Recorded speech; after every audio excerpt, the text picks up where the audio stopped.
Yeah, would be. So, and then you have to. We're in a ring when I got my fingers made. Okay, well, okay, let's go ahead and call the meeting to order. It's Tuesday, October 3rd, 2017. Please stand for the Pledge of Allegiance. I pledge allegiance to the flag of the United States of America and to the republic for which it stands, one nation, under God, indivisible, with liberty and justice for all. Minutes and reports received and filed. We have September 2017 clerk fees filed and September 2017 recorder fees filed. Okay. Commissioner Committee Liaison Reports, upcoming meetings and events. We have communities breakfast Thursday morning. Yep. Maybe. You can post it. 2 of us are going to be there. Board feasibility study update meeting. Are you going, Ed? Only one of us can go to that too, unless we post it. I'm not going. Are you going? I'll let you go.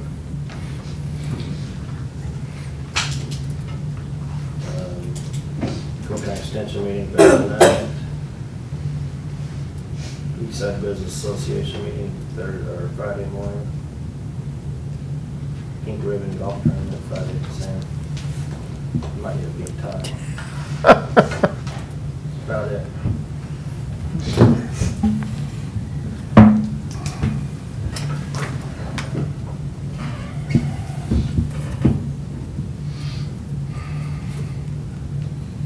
Got a salute meeting tomorrow at 11:30 at CVB.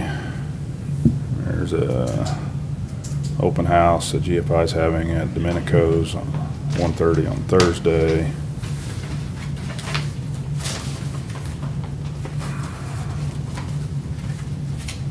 I think that's all I got.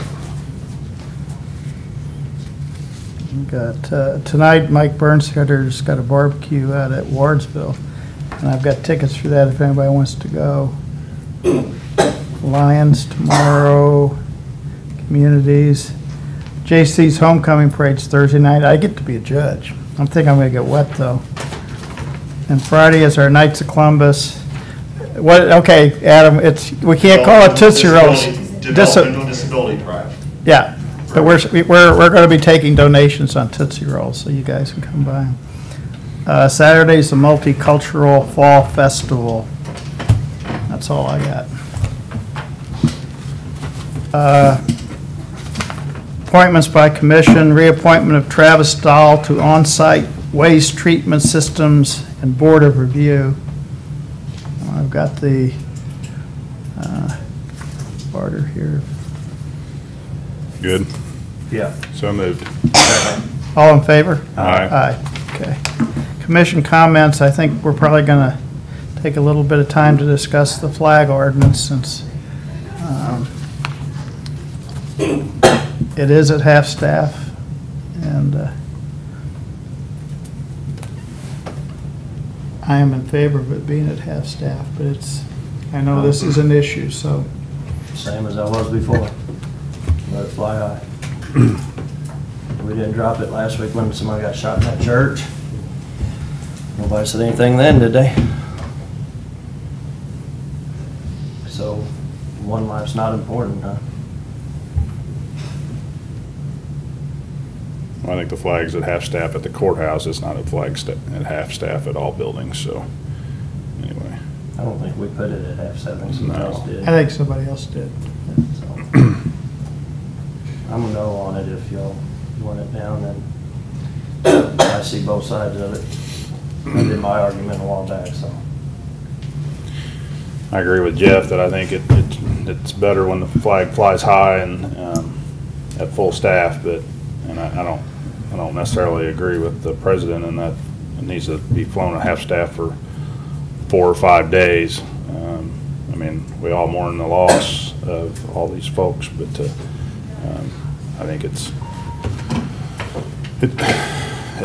the flag shouldn't be a symbol of that, but I am in favor of flying the flag at half staff. So through the 6th. which is what the proclamation was, or for 1 day or 2 days, or we don't have to do it the whole 6 days, because contrary to popular belief, it's a proclamation, it's not an order. They don't have control over our building, it's a protocol of our flag flying, so we can pick how we want to do it. And there's a lot of different opinions on it. That's fine if you want to, express grief and sorrow. I mean, they said on the news this morning that they're low on blood. You can go give blood, so there's a lot of different ways to do it. Well, I think we're a government entity, and we get money from the federal government, so I think we need to We abide get our by- money back. I would definitely agree with that statement. Let's say, I don't think we want to get down in the weeds on this. I know, We can but be here all day. I'm just. I fought this one before, Yeah, I know. and it was I know. a lot more contentious than this one's probably gonna be. Does the order say to fly it at half until the 6th, or? Yep, till sunset at 6, I believe. One thing that's really disappointing to me, and I'm gonna express my opinion on this, is that executive orders are not published by the local media, and it's pitiful. I mean, you have to go search for an executive order that says to fly the flag at half-staff. I mean, yes? Actually, the federal government does have a website that sends out text messages on it as well. It's Yeah. on their website for it. I'm not talking about the federal government, their website, I'm talking about local media. I'm talking about our local news, national news. There was nothing on Fox, on any major network, that said the president had issued an executive order to fly the flag at half-staff. Our local newspaper didn't print anything this morning. I mean, so, I can't go searching for everything. Sam doesn't have the time to go searching for everything either. We've signed up for some of these things, and then we don't even get notifications. But I think it's up to our local media to let the public know that the president has issued an executive order. I mean, is that not newsworthy? I think it is. So, enough of that soapbox, but. Well, you Anyway, came it's in, and then ridiculous. Bob Watson came in, so that's really how I learned about it yesterday, but.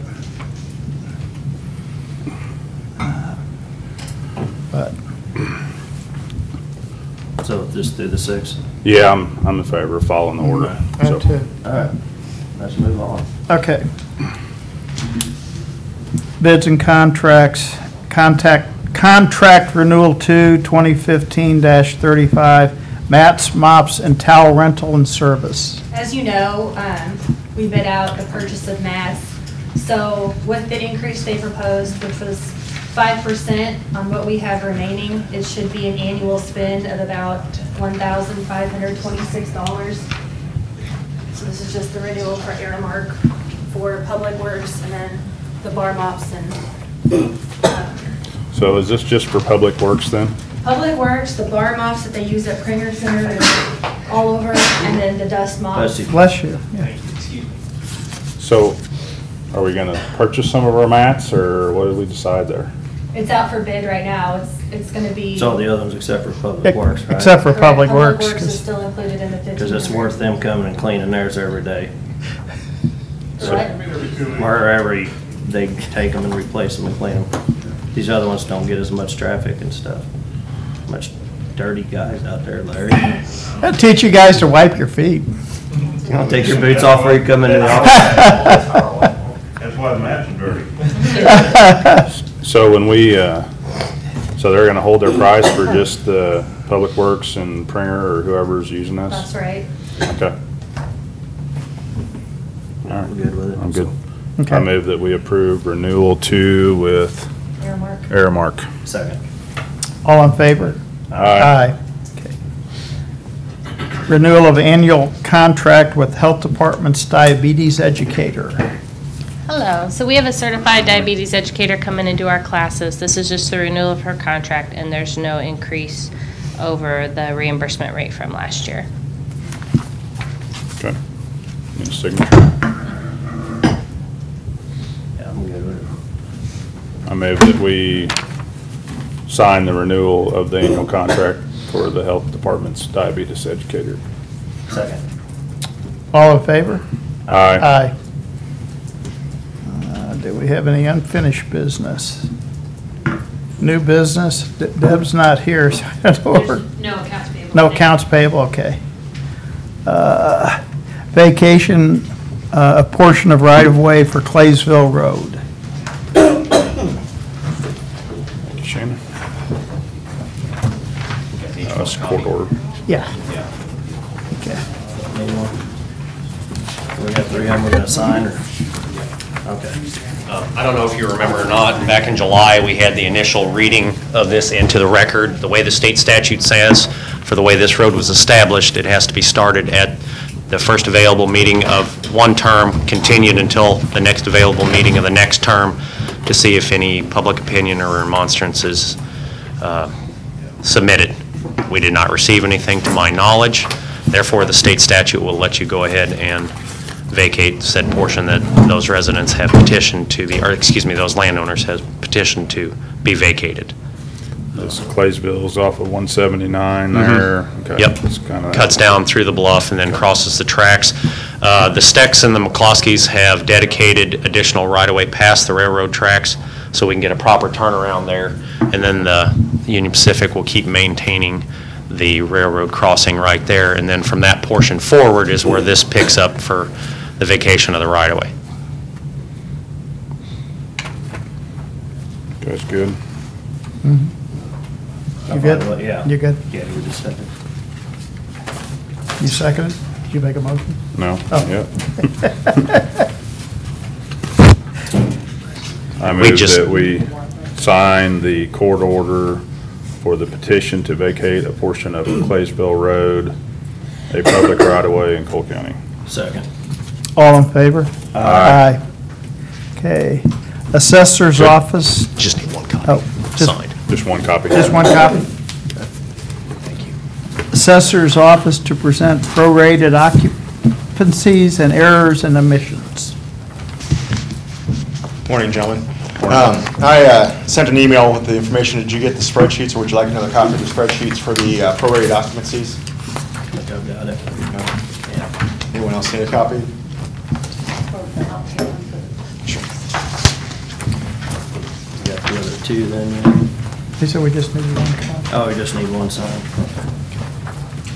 There was also a file that had all the actual notices that went out to the taxpayers for the properties as well. The copies of that were all in the package that was emailed. In all, we have 53 parcels that were prorated occupancies for addition after the BOE for the tax roll for 2017, for a total assessed growth of $1,063,940.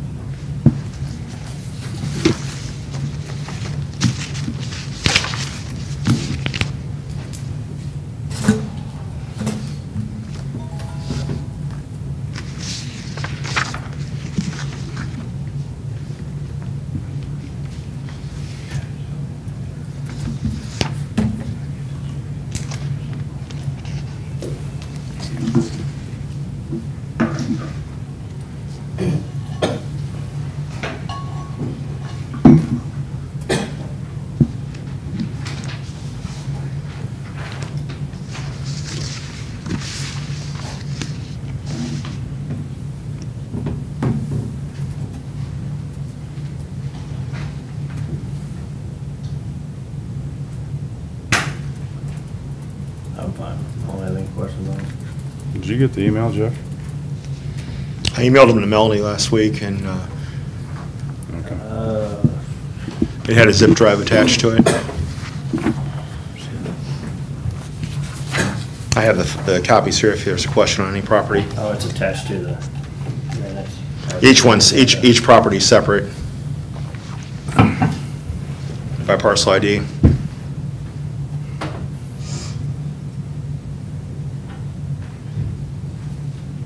Yeah, she attached it to the agenda. Okay.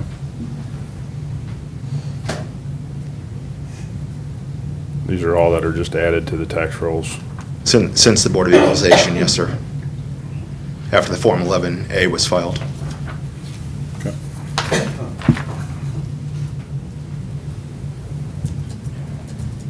move that we accept the prorated occupancies and errors and omissions from the assessor.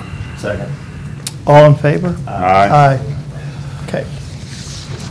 And then we've got it down as errors and omissions, it's actually requests for adjustments, there's several different reasons that fall to that.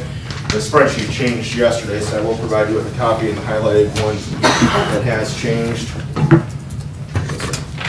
On that, we have 6 properties that are going down for various reasons, for fire, bought by a government entity. There are a couple of errors that were corrected in the assessor's office, and then one property that is land from a condo where part of the condo unit was occupied and part of the value came off for that reason on that parcel. And that's a total of taking off $17,110 loss of assessed value for the county since the BOE.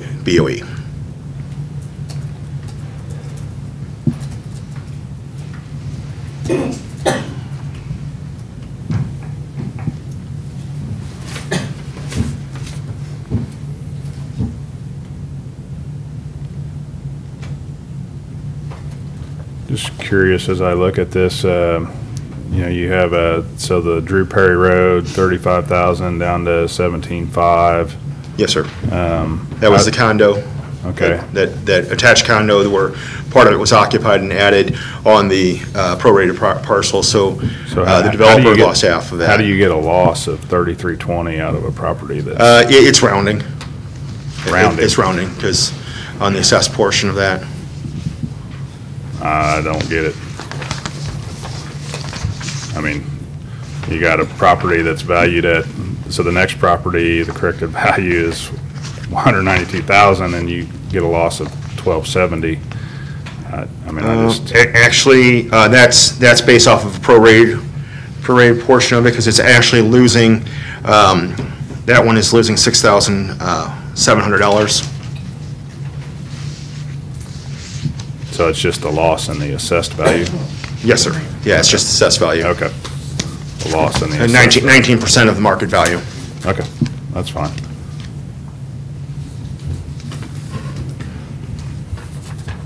Good enough. Yeah, I'm good. I move that we accept the request for value adjustments from the assessor. All in favor? Aye. Aye. Thank you very much for your time, gentlemen. 2017 SS08 sole source approval, Ascend Business Strategy Leadership Navigator Academy. That's me. This is just training I'm providing for the command staff. There's about 39 topics that we're going over a year's period. And it's a sole source that we're getting. So it's already been ran in the paper. I think we're good there, so. Yep, if you approve it, I have this for you to sign. To approve the sole source, or? Right.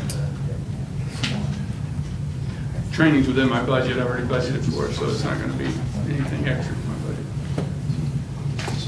So what makes this training a sole source? Is it not available anywhere else, or?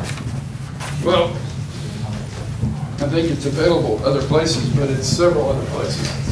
I think you're just asking this question, so I have to get up and walk around in front of around. Yeah, That's exactly. okay, Chris. Yeah. Right. So if you We look have at Jerry, we have Jerry here in case you. If you look at it, these are, there's different types of, the topics here are from different types of businesses. And you can see that there's about 39 different topics.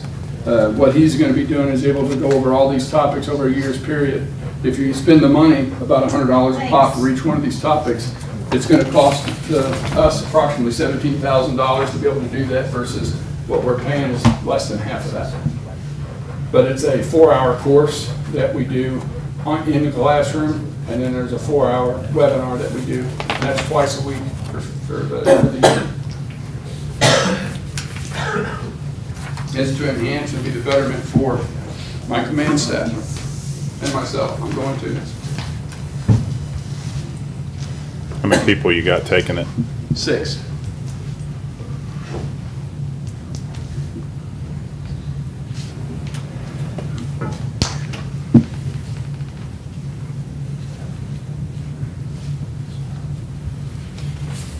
good with it, or? Yeah, I'm fine with it. Yeah. I move that we approve the sole source for Ascend Business Strategies. Second. All in favor? Aye. And you need the training, John, so. Yes, I agree. And there is nothing in there about walking up downstairs, but I'm hoping to get that in. Just thought I'd bring it up for somebody else does. Okay, we'll keep you on, next year's still up. Sheriff to discuss Russellville overtime. So we had a meeting with the Russellville City Council, and they feel like they want more law enforcement for their community. I explained to them that with the limitations of my staff, that we cannot position someone over there. So what they want to do is they want to come up with an overtime amount of money to pay overtime to my deputies on to go over and actually work that area. What they are asking for is 10 hours a week. I'm not going to start that. It's going to be probably 9 hours a week is what I'm going to sign up for. I'm not saying that's what they're going to get, because it's strictly going to be if the individuals want to sign up for it. I'm not going to force it. This isn't going to cost any extra money to the budget, because we'll have, for this year, for 2017, I'm asking for $5,000. And then in 2018, I'm going to ask for $15,000. But since we'll have a revenue line in for that amount and an expenditure line, this is budget neutral, will not affect the budget whatsoever. The only other issue we have is the same thing as I came to you about the grant, about working 80 hours. So what I would ask is that you put the same stipulations on the Russellville overtime money as we did that grant. So no matter how many hours they worked in that week, if they go out and work Russellville for an overtime project, they'll get their overtime for it. So, because right now our policy is that you got to work 80 hours before you can get overtime. Well, since Russellville is willing to pay that money, then I would ask that we set that money aside strictly for the Russellville. Now that also goes for any overtime involved in cases. So if they hook a case in Russellville, if they go to court on it and that's overtime, then Russellville's going to pay that overtime. So we're going to have a separate line item, pay item for that? Well, we've decided we'll add a revenue and expenditure, well, not really an expenditure line, but sort of. So they'll do it kind of like they do their highway safety, is as they use it, they'll move it into the timeline to pay it out. So it'll be sitting there and get moved as we use the money. And we'll have to, we'll track it.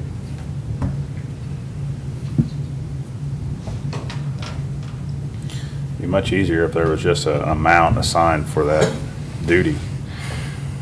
I mean, not necessarily their overtime rate or adjusting everybody's rate based on that. It was X. You talking about a set amount for us to do this?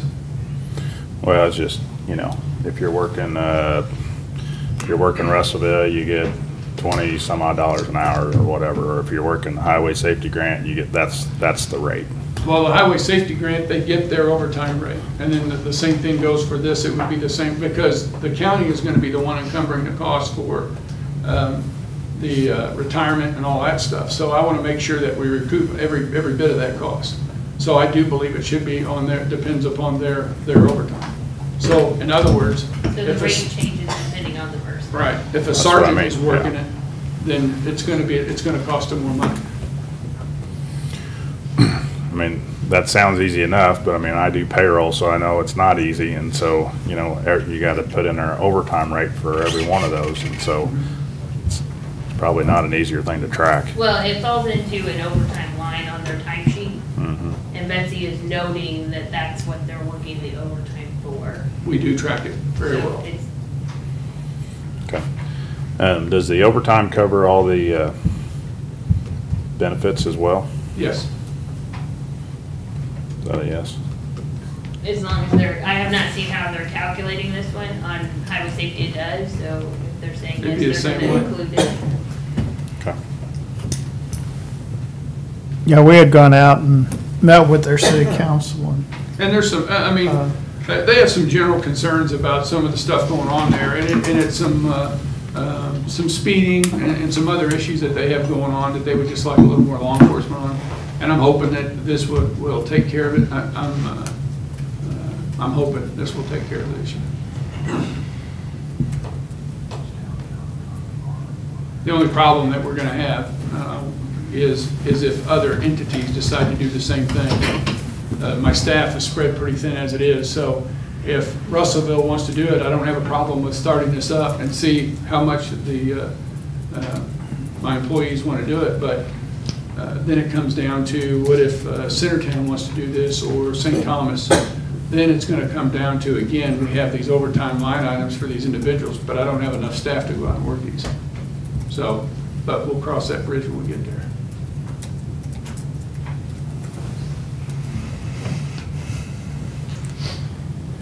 We're just doing it the same as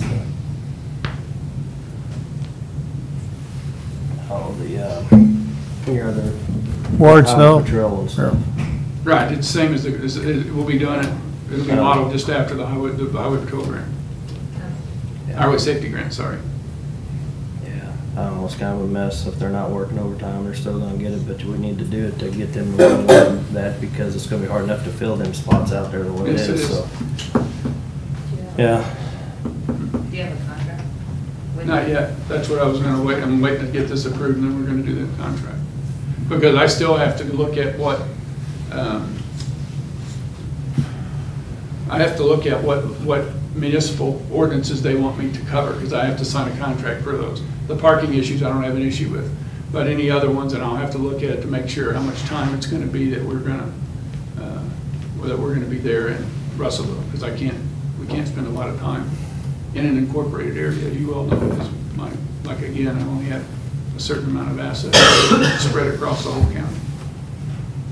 My hope is that sometime Russellville and St. Martin's will be able to come together and get a part-time deputy just like Towson Wardsville does. And that's just me talking. So what do you need today? I just need approval to move that, to change my budget this year for the $5,000. And then we'll deal with 2018 budget whenever it comes before you next year. So do we got a budget transfer for that? I don't think we have to do a budget transfer. I think we wait and see how the budget lays out with our overtime. If it looks like we're gonna get close to what our overtime's gonna be, then I'll come up and do a move at that point. Unless you just want me to move 5,000 from contingency over, but I don't see any reason to do that right now. Do you, Kristen? Yeah, I mean, we can kind of wait and see where it falls out. He may have enough overtime money to cover it at the moment.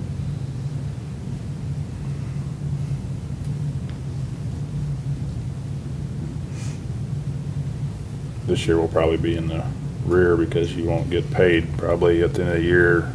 You're gonna spend. We may want to move it just so we can track the data. Okay, I can get I'll get that up to you.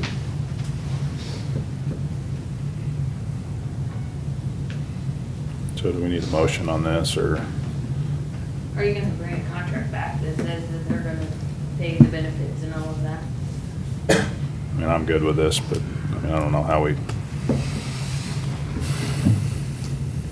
Well, I would ask that you pass a motion saying that we can move forward with the overtime contract with Russellville. And at that point, I will get a contract ready for you and bring it back up for you to look at. So it spells out exactly what the expenditures are going to be and what ordinances we're going to cover. I would hope to be able to do that within a week.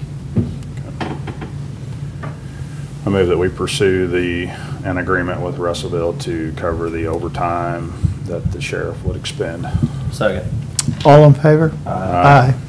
One more, and also to stipulate that we do the same as far as the expenditure as the highway safety grant. I move that the rate for the Russellville overtime would be the overtime rate. Second. All in favor? Aye. Aye. Thank you. Thank you, sir. City-county cooperative projects discussion. Gentlemen. Yeah, come on up. I think this is where Larry Benz is wanting to take over animal control. No. No. I didn't realize he was still in the room. I'll come back and talk to y'all later. God, we got more gimpy people. This is, Are we gonna leave here gimpy? Is that the deal, or what's going on here, man? Golly. Yeah, On your health plan too. Taking you a know? knee means a whole different thing here. Got some kind of club back there. Nancy Kerrigan, or whatever it's called. I survived Sam's the other day smoking his building up, so I got away quick. So. thank you, I appreciate that.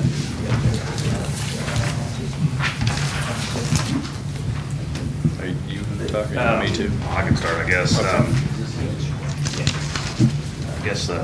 Some projects are kind of coming into the mix as far as planning out the half cent sales tax cooperative project budget for the 5-year period. And, off and on, we've, of course, worked with the city on the different projects as they're kind of coming, into preliminary stage and whatnot. And there's a few that are coming to light, at least more recently. One they've been working on. Matt or David, you guys can kind of go into the two that are more current right now. But really, I think the purpose today is just to get some general discussion about the whole program over this 5-year period. Get your all's feedback and see if there's any things that you want to see a little different, or just thoughts or ideas. So, David, Matt, you guys. Yeah. If I could, I'd maybe just go over this. Now this is still very draft, obviously. I haven't given to city council yet either. So after this meeting, we'd follow back up with like a public works committee meeting, go over it with them once we got your kind of buy-in on it. And then, then it's not an official document, but we like, from a planning level at a staff point of view, both us and the county, it helps us put in our budget the anticipated sales tax needed for the city county projects, things like that. So just how the sheet's organized, David made this up. It's been a really good job. Everything in black, basically, if you're looking at it on this first column, that's the descriptive column. If it's in black, that's kind of what the brochure, sales tax G brochure said. And so then red, green, blue is kind of our color coding of projects, where we took what was in black and now we're starting to piece it out and try to get that project done. And so red means it's something we're already doing or have done, and so that's kind of, if you will, spent money or obligated money. So that's kind of over with. We do have agreements on those projects with the county already. And then the green is something that we're proposing now as a kind of at least a placeholder for that particular project. And if it's in blue, which is only one, it's kind of money that's really unassigned at this point, because it's not in the green column yet. So if I go down through there, we just start at the top. That's okay with everybody? Everybody good with what we're doing here? So the first one, that first category, reduced traffic congestion, and Clark Avenue is specifically listed. And we allocated in the sales tax about $1.2 million for that. So some of you might remember, we're actually getting ready to approve a traffic study contract at the city level, that $27,000. That's actually much higher, but we got STP money, so we're trying to just match that with I think it's $20,000 on our side, and then do a traffic study to determine what we're going to actually do there. And so the 20 comes out of that 1.2 million essentially category. And we haven't got it on the council agenda yet, but it's getting pretty close. And then, of course, that leaves a little bit of money there for the actual improvements, but you see a couple of asterisks beside those. Well, if you look down at the bottom, we're anticipating, obviously, that project's going to cost more, but we're hopeful that MoDOT will come along with us and work on their side, especially if we have seed money of this magnitude. We could get a much larger project for the community there, and look at improving that. So that's kind of that project. If maybe we just handle questions as we go down the list. Or anybody got any questions on that? No, I was talking to Mike Duesenberg, with MoDOT about that Clark Avenue last week. And the scope of our study actually goes from McCarty Street, our traffic study, McCarty Street all the way over to Hillcrest, which is past the kind of the funky intersection with Dunklin, but the next one over by the little Montessori school. So that's where our traffic studies focus of what could happen in that whole corridor there. And then, of course, you get down to it, well, whose responsibility is what? If it's MoDOT's, we'd expect them to come to the table unless it's a, desire by the council and the commission to do something on their right-of-way at all our cost, 100%. Of course, we could do that. We'd get a permit to do that, but we'd really be looking for them to spend money. But you could also piece off things like what's the intersection of Dunklin need redone as and just do it standalone kind of deal, so. And that you've selected a consultant, but you haven't entered into a contract yet. We haven't got the final contract yet. But that is in the works. Yeah, And they'll start. and we have to follow all the MoDOT procedures because they're paying the lion's share of that contract through the Campo. That money flows through Campo, which I know Jeff is involved with as well. So that kind of got approved by the Campo people as allotted for that project. Now we got to actually get it approved by MoDOT.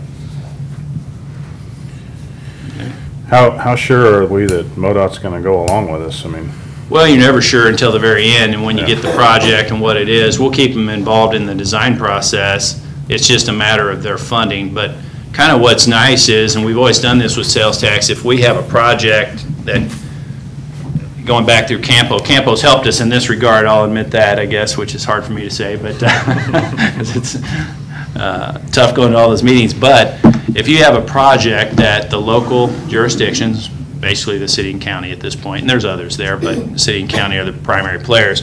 So if we can get a project that we all can get behind and say, MoDOT, this is our big priority for you to spend money on in our region. We've got it designed, or we know what it needs to be, maybe not designed, but we know what it needs to be through a traffic study they'll accept. You have a much better shot statewide of getting those funds here than them going somewhere else. Because they say, well, you've already got it through your environmental study and your traffic design's done, so you're not shovel ready, but you're getting a lot closer. And so all along you try to whittle away at trying to capture some of their funding. So that's kind of how that works. Yeah, I think originally they would like to have seen us do Clark Avenue when we were doing all Right. that 50, but there's Yeah. just, A lot of ambiguity there Yeah, of what it is. There was no set design. We've had some meetings over there with the chief engineer even about the roundabouts there. But they said, yeah, if you'd pay for them, we'd do them. But, well, we didn't have that money either. And so, and this money probably won't do it either. But so they're going to have to help us, or maybe we just work on a phase of it at this point. But, we're setting ourselves up for a good discussion at the Campo level of trying to get some money in here when it's available. So you're talking about going all the way over to Hillcrest?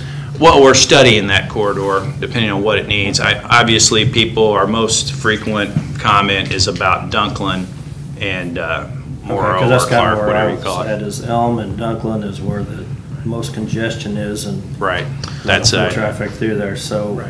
if it starts running short, I mean, I think you just got to take that off. right, yeah, that's the construction side, but you got to study it as a whole system to make sure it's all going to work together. So this may tell us that it's not going to take as much work because there may be less traffic because of the Lafayette Yeah. interchange. It's possible. So actually, that money may go for it. Yeah, it's Okay. possible. Still looking at roundabouts on that, or is that just kind of up in there? Well, everything's on the table at this point with the traffic study. Okay. Those are kind of some jacked up intersections. but- yeah. Well, you got East Elm it's a residential street. It was never made to take traffic going to the highway patrol and the state offices, and I think you'd probably have more people going up to Eastland if you didn't have that weird thing where you gotta come back around behind Hawthorne. But, You just don't want to go there around 7:30 or 3 o'clock. oh, you got the school people, you got it's, It could be messy. Okay, that's all I had on it. yeah. Okay. So the next one, improve roadway safety, the sales tax brochure had 1.2, street overlays and upgrades. So we used a portion of that on Capitol Avenue, our upgrade up there. And then, like I said, the unassigned money, the 800,000 left in that category is unassigned at this point. And then the third column over there is anticipated year. That's a budgeting tool for us, but obviously, 17, that little bit up above, and the 400 we're working on now. So we don't have any really, any ideas at this point, but we're just getting started in the sales tax. Something will pop up, or I guess you could look at that as contingency if you wanted more upgrades to certain areas.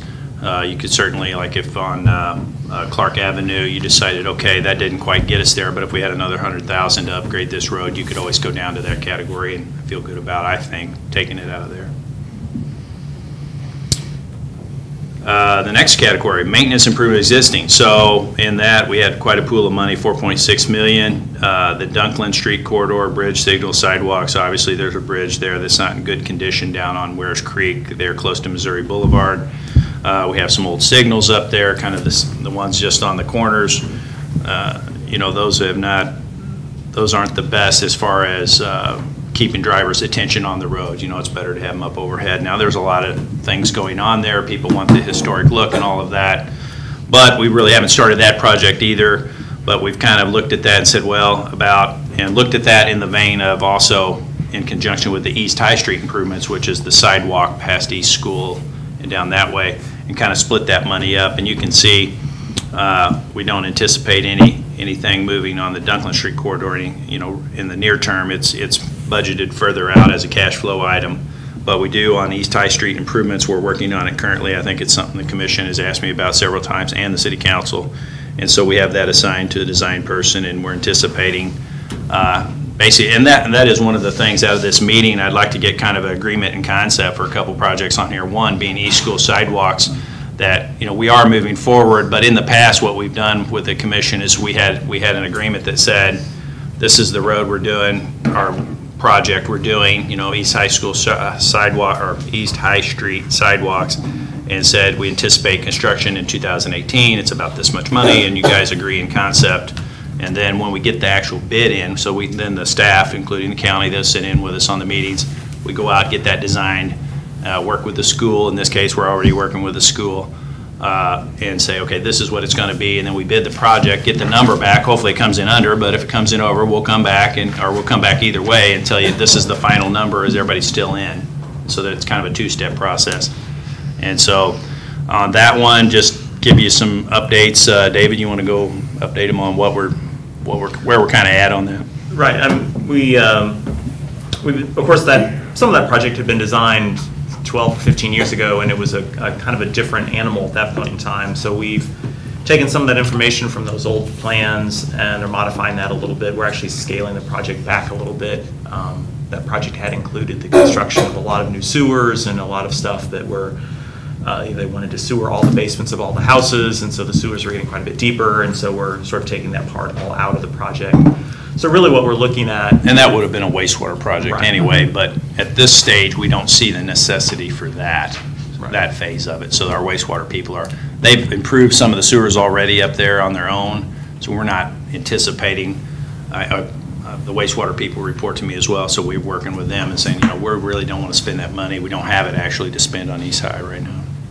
So, I mean, essentially the project is going to be, you know, I'm sure you all are very familiar with it. There's on the southern side a lot of retaining walls that will need to be replaced, and basically a new sidewalk, new curb and gutter. We'll also be looking at, you know, some of the stormwater issues in terms of inlets, and make sure that's all functioning with the project. We've talked with the school, particularly about their crosswalk signal that they have there, and so we're working that with them, try to make that some improvements there with perhaps some bump outs and new lighting there. So really that's the project. Of course, there's a lot of existing driveways and a lot of existing slope that we're going to have to deal with, and certainly the power poles are another issue that we'll have to fight our way around and try to make that sidewalk ADA accessible. So, and a lot of, it perhaps seems easy on the surface, but there's a lot of details there to try to work out.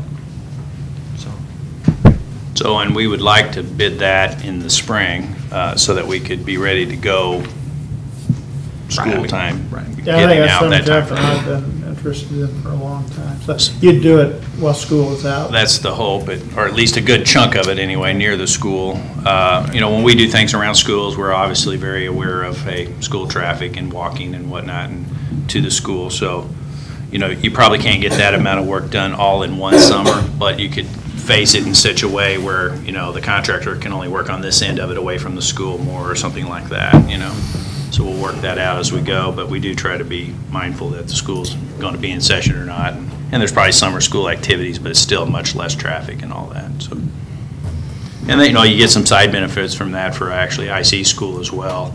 There's obviously people probably walking to school there and crossing the street over on the other side. So you know, we're looking at all those sidewalks in that area and crosswalks, so. Anything on that? Those are both projects that I definitely want to see done before we do Clark Avenue or anything else, so. Anyway, I mean, obviously you can't do them all in the same year, but sure, we need to make sure that we got funds to do both of them. The Dunklin one you're talking about? Yep, Yeah. Dunklin and East High Street. Yeah, I mean, Dunklin is something we need to, the first step will be to get an engineer on board to help us with that bridge and some of the other improvements there, the signals and whatnot. But pretty, you know, it's a listed project, so we obviously need to work on that. All right, and then the next corridor, emerging projects, economic development is $4 million. So we've already taken out the Myrtle Avenue improvements near Hialeah, so that was a good project for us. So they're obviously open. Then the next one is the high school road. So we penciled in Rolling Hills, and it pertains to the map that David pointed out. We can kind of go over it too, but basically the school sent us a note back in May. They'd like us to participate with the road going up the hill, and it's the one in green. Maybe we should go over the map first before we get into all this. So this is another handy dandy. This is our master plan map we've adopted as part of our comprehensive plan for the roadway network in the area. And so obviously, I'll point to it. So I don't have a screen here, but this is the St. Mary's property here in the new interchange at 179. And so if it's in black, it's been constructed. And so you can see the new roundabout going up the hill to St. Mary's here that connects to the green. And so the high school road we're talking about, it's not probably all the green, those little legs coming off, those probably should be dashed, but it's the green going down the hill and hitting Creek Trail. So when we were, you might remember when we were back in the city county doing a project and we were working on the Frog Hollow Road Bridge, there's a lot of discussion of improvement of the road. The residents, you know, many of them were opposed to any improvement to the road and all how this laid out. So we actually did another city-county traffic study at the time, and we're working with the quarry up here at the same time on their development. And we said, okay, what are the options if we're not going to do that? And so the traffic study come up with what you see in blue there as that worked for connecting the roadway, the green road down to Creek Trail if we did what's in blue as well as the quarry continues to develop for this is the long-term master plan. So, and some of the question was, on this roundabout at the very top in pink, that's already constructed as well. That's the one there by Sam's. And part of the discussion in that not only was the road coming down from St. Mary's connecting, but how would we connect from Sam's area up there, that roundabout, down to Edgewood, okay?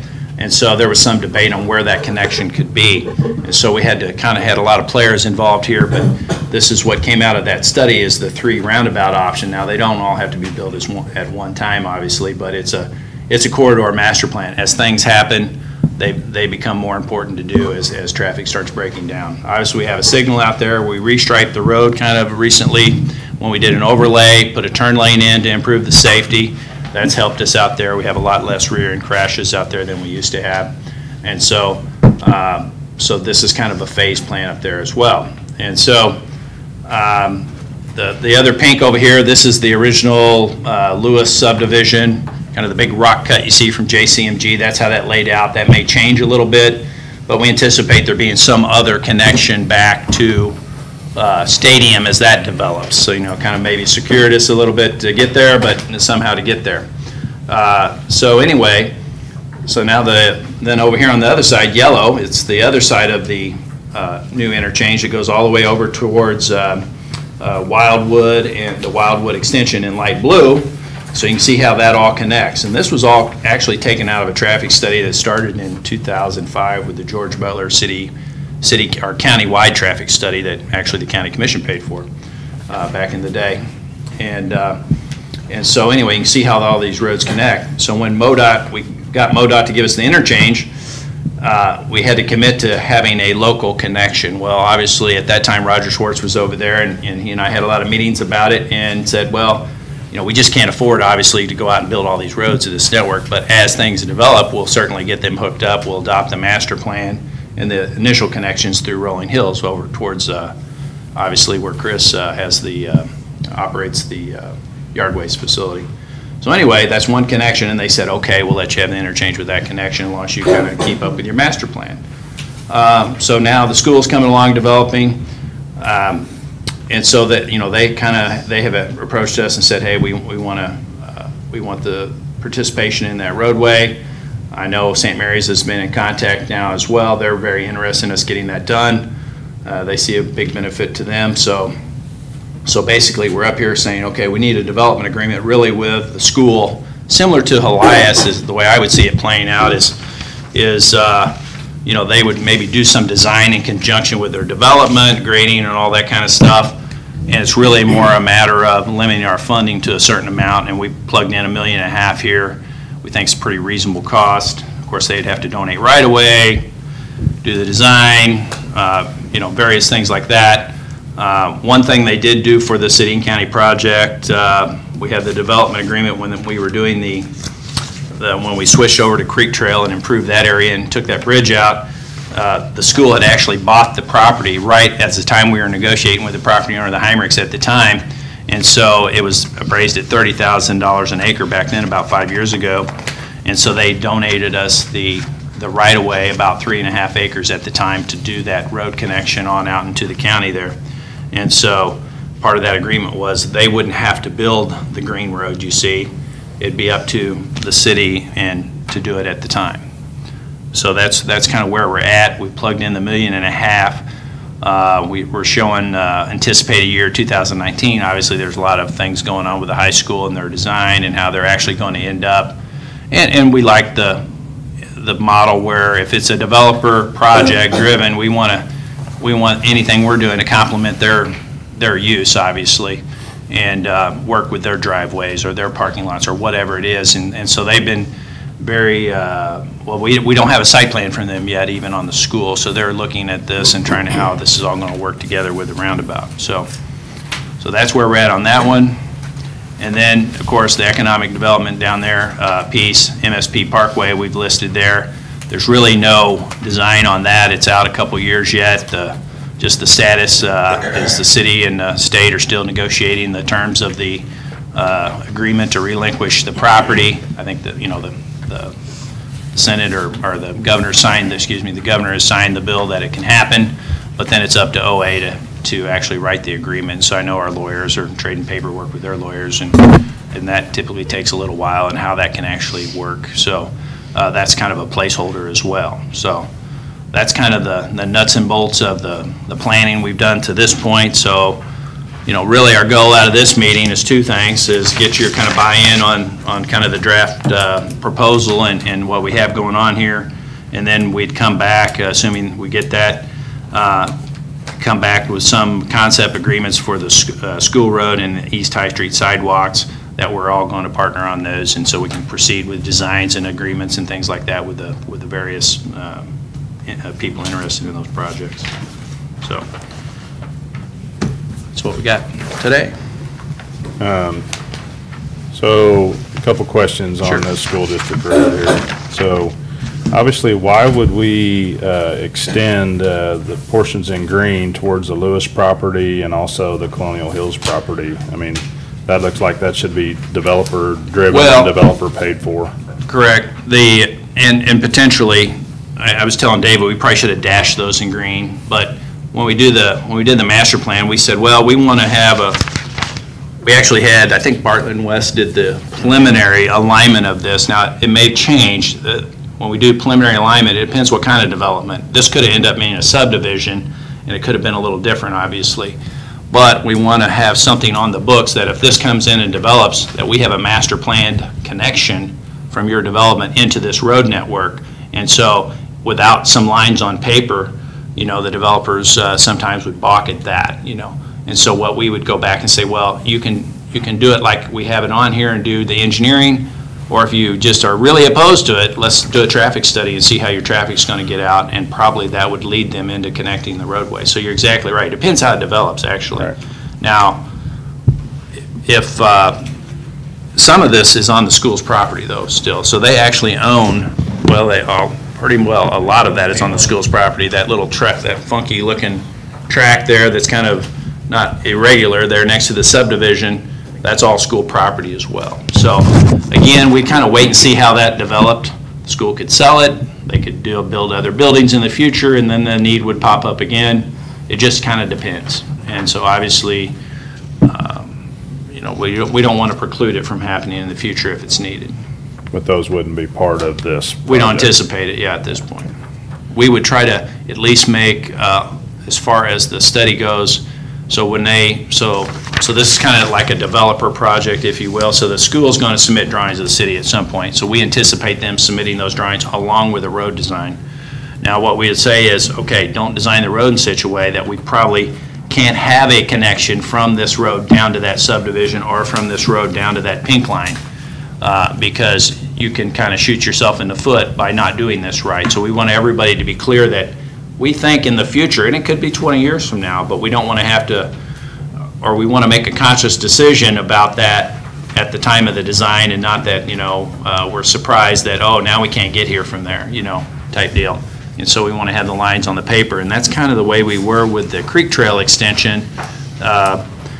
We want to say, okay, if the school district buys the property and we're designing this road, this black road that was the extension of Creek Trail over to 179, can we get from the roundabout down to Creek Trail in a reasonable grade for the style of road we're doing? You know, roughly, our goal is 7%, not to exceed.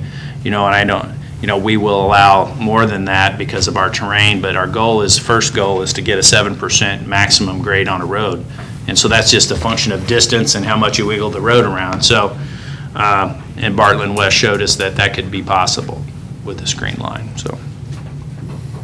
And to follow up, you know, if we build that road, obviously there's Creek Trail's a fairly wide road, but there's some on-street parking there. Would that be eliminated, or? We've talked about that in the past, and the community at the time didn't want to do it. I think we recommended it be done. The council ended up not doing it, just because a lot of folk come out and didn't want it eliminated. They said not enough traffic, but yeah, I would anticipate if you have a little more traffic on the roadway, at some point the parking will have to be eliminated. So it would support basically a 3-lane section, as I recall. We haven't striped it that way because of the parking, but you could certainly stripe it as a 3-lane roadway, similar to like a McCarty Street is 3-lane, you know, with a center turn lane, and then increase the capacity of that quite a bit. Yeah, you got a few thousand kids and teachers and staff using these roads. It's going to change the flavor of it a lot. It will, and we wanted to be prepared for it on Edgewood, hence the study in blue. And so, you know, that's, and as the quarry keeps developing, you know, they had like a 10-year horizon there. Now you never know about development horizons. They could go faster depending on the economy. They could go much slower. A lot of that is driven by that development traffic. And so we actually, you might remember a couple years ago, we snuck out and put a right turn lane at the signal on Edgewood. Helped relieve that signal a little bit. It has, you know, its challenges certain times of the day, certainly. But part of that was the study was you could add just a boatload of more lanes and try to cure that, or put in a roundabout, and it did a lot better. The goal was, you know, on that study also, can we put a roundabout that close to the other roundabout? That was one of the big questions of the study. And George Butler came back and said, yeah, you can do that, and it would work fine by, you know, laying it out in this manner and with existing buildings. So another goal of that study, the blue, I'm talking about the blue roundabouts on here, is if, say, that property, I call it down in the flat area, you know, the kind of the, looks like a little floodplainish down in there, it's hayfield right now. What if that turns over and starts developing? Well, certainly we would need to stake out our claim for a future roundabout, maybe some, looks like the blue on Stadium will fit in existing right away, but certainly turn lanes and things like that going into developments are important. So, but we wanted to make sure we got these on a master plan so that we could talk about them if things start developing. I mean, I would think that with Mission Drive and the roundabout there, I mean, the capacity of that road is minimal right now. I mean, there's just not that much use there, and so I would think part of the agreement with the school district would be to try to flow as much traffic onto Mission Drive to 179 as possible. You know, I don't know how they've got their parking lot situated and their bus traffic and everything else, but obviously maybe you're going around the block to get to Edgewood. But anyway, that intersection at Mission 179 can take a ton of traffic. Oh, yeah, certainly. Yeah, at a high rate versus Creek Trail and Edgewood, which is just going to be a disaster. So I'm supportive of the project. I'd like to see more before I commit to a dollar figure, but anyway, to see how they're going to do that, whether they're going to have sidewalks and stuff, and see how they're going to try to plan to use that Mission Drive as much as possible. But yeah, the sidewalks, of course, are all part of the city standard. If you're building a road, you got to have a sidewalk at least on one side. Master plan. We're kind of crafting ideas at our level anyway on what the development agreement would say. As far as greenway trail connections, sidewalks, parking lots, all those kind of things. Now, of course, you can't control where all the kids drive. It's a public street once it's built, but the school would have some control, like you said, maybe emphasizing certain roadways. Now, unless you're really going back into town, which if you're coming from there, maybe you want to cut through there, but if you're, it's such a massive school district, if you will, the boundaries, I'm sure the lion's share of it probably is going to come from 179, but having multiple ways in and out, otherwise it throws more traffic back on Rolling Hills. I'm sure that neighborhood's going to have a concern big time if it's not connected. So we haven't even gotten that planning process yet. So the school will have to come to the Planning and Zoning Commission, get a plat approved. That'll kick in. There's going to be, because of the use, the number of trips during the peak hour, they're going to have a traffic study as well for the school. Now, there's not a lot else you can do, but basically it would focus on like turn lanes and things like that. I'm with you. I assume it's going to be fine, the interchange as it exists today with the school traffic, because it gets a little off-peak, especially in the afternoon, but obviously it carries throughout the day. But that morning peak at a school is our big time that we're looking at. So, a lot of those trips out on Edgewood, if they're coming in the back way, would be turning on to Creek Trail instead of leaving Creek Trail to get on Edgewood. So that makes me more comfortable there. But our traffic engineer would need to look at all that as part of the development. And I'm certain it would probably say, it's good to have the interchange, it's good to have your connection to Rolling Hills you have today, but a third connection is very useful, to help disperse this traffic over a larger area. Yeah, that's why we got that fifth wing of that roundabout there, I assume, for the school district to tie into somewhat. Potentially, it's pretty downhill. We'll see how that works with their site plan, but it's available, obviously, to go right into their parking lot or whatever. I've seen versions, very draft versions, that it wasn't being utilized. Maybe is, maybe isn't. Depends on what how they're grading out, how they're building sets. That's why, it's very hard. You don't want to really go down here, like I was telling back in the day, Roger Schwartz, this isn't developed yet. You don't want to really run out and build a bunch of roads where it's not developed, because you'll never guess right. You almost never guess right, including the quarry thing. Now they have a little more tightly controlled master plan, but the school district could have easily sold that to a resident. They could have said, well, we're not building a school, it's going to be sold to somebody else. They could have started putting in houses. Well, that might change our whole plan, actually. So we were banking on it. If it's a commercial development, which a school would fit in that category, this is the road system for that. Is the whole site, and even that part over, a little subdivision that comes up from Creek Trail there, is the whole site the school district's property, or? Yes, sir. Would they be able to sell some of that over there as residential lots, or, I'm just. It's very rugged. I doubt that, that was one of the chores of getting it in like they had. The Green Road is just really rugged slopes out there. Okay. So it's going to be very difficult, but okay. It doesn't necessarily, a lot of things happen, and we got a lot of rocks sitting around, so people can fill things, and it's just how much money you want to spend. So but it's rough. And then, and on I'll point out, I talked about this little area here connecting back to the other subdivision. There's another little piece of property at the end of that cul-de-sac that exists there. That's actually a city parcel that we have slated for a future stormwater basin to kind of hold water back there. So it's never been developed as that, but when that area developed, they signed that over to the city. This predates me, but as more of a regional detention area. So hopefully in the future we can get that going as well. And that's another big phase of the development, I might say, there's probably newspaper people here that obviously comply with all the stormwater codes. Yeah. It's definitely going to be in the agreement. You're That really gets people excited. There, so water's not, So, and that's Wares Creek right there, main branch. So we've done a lot of stormwater studies too over time on this property, a couple of them anyway. And so, that'll all have to be redone and looked at up to date with our current ordinance.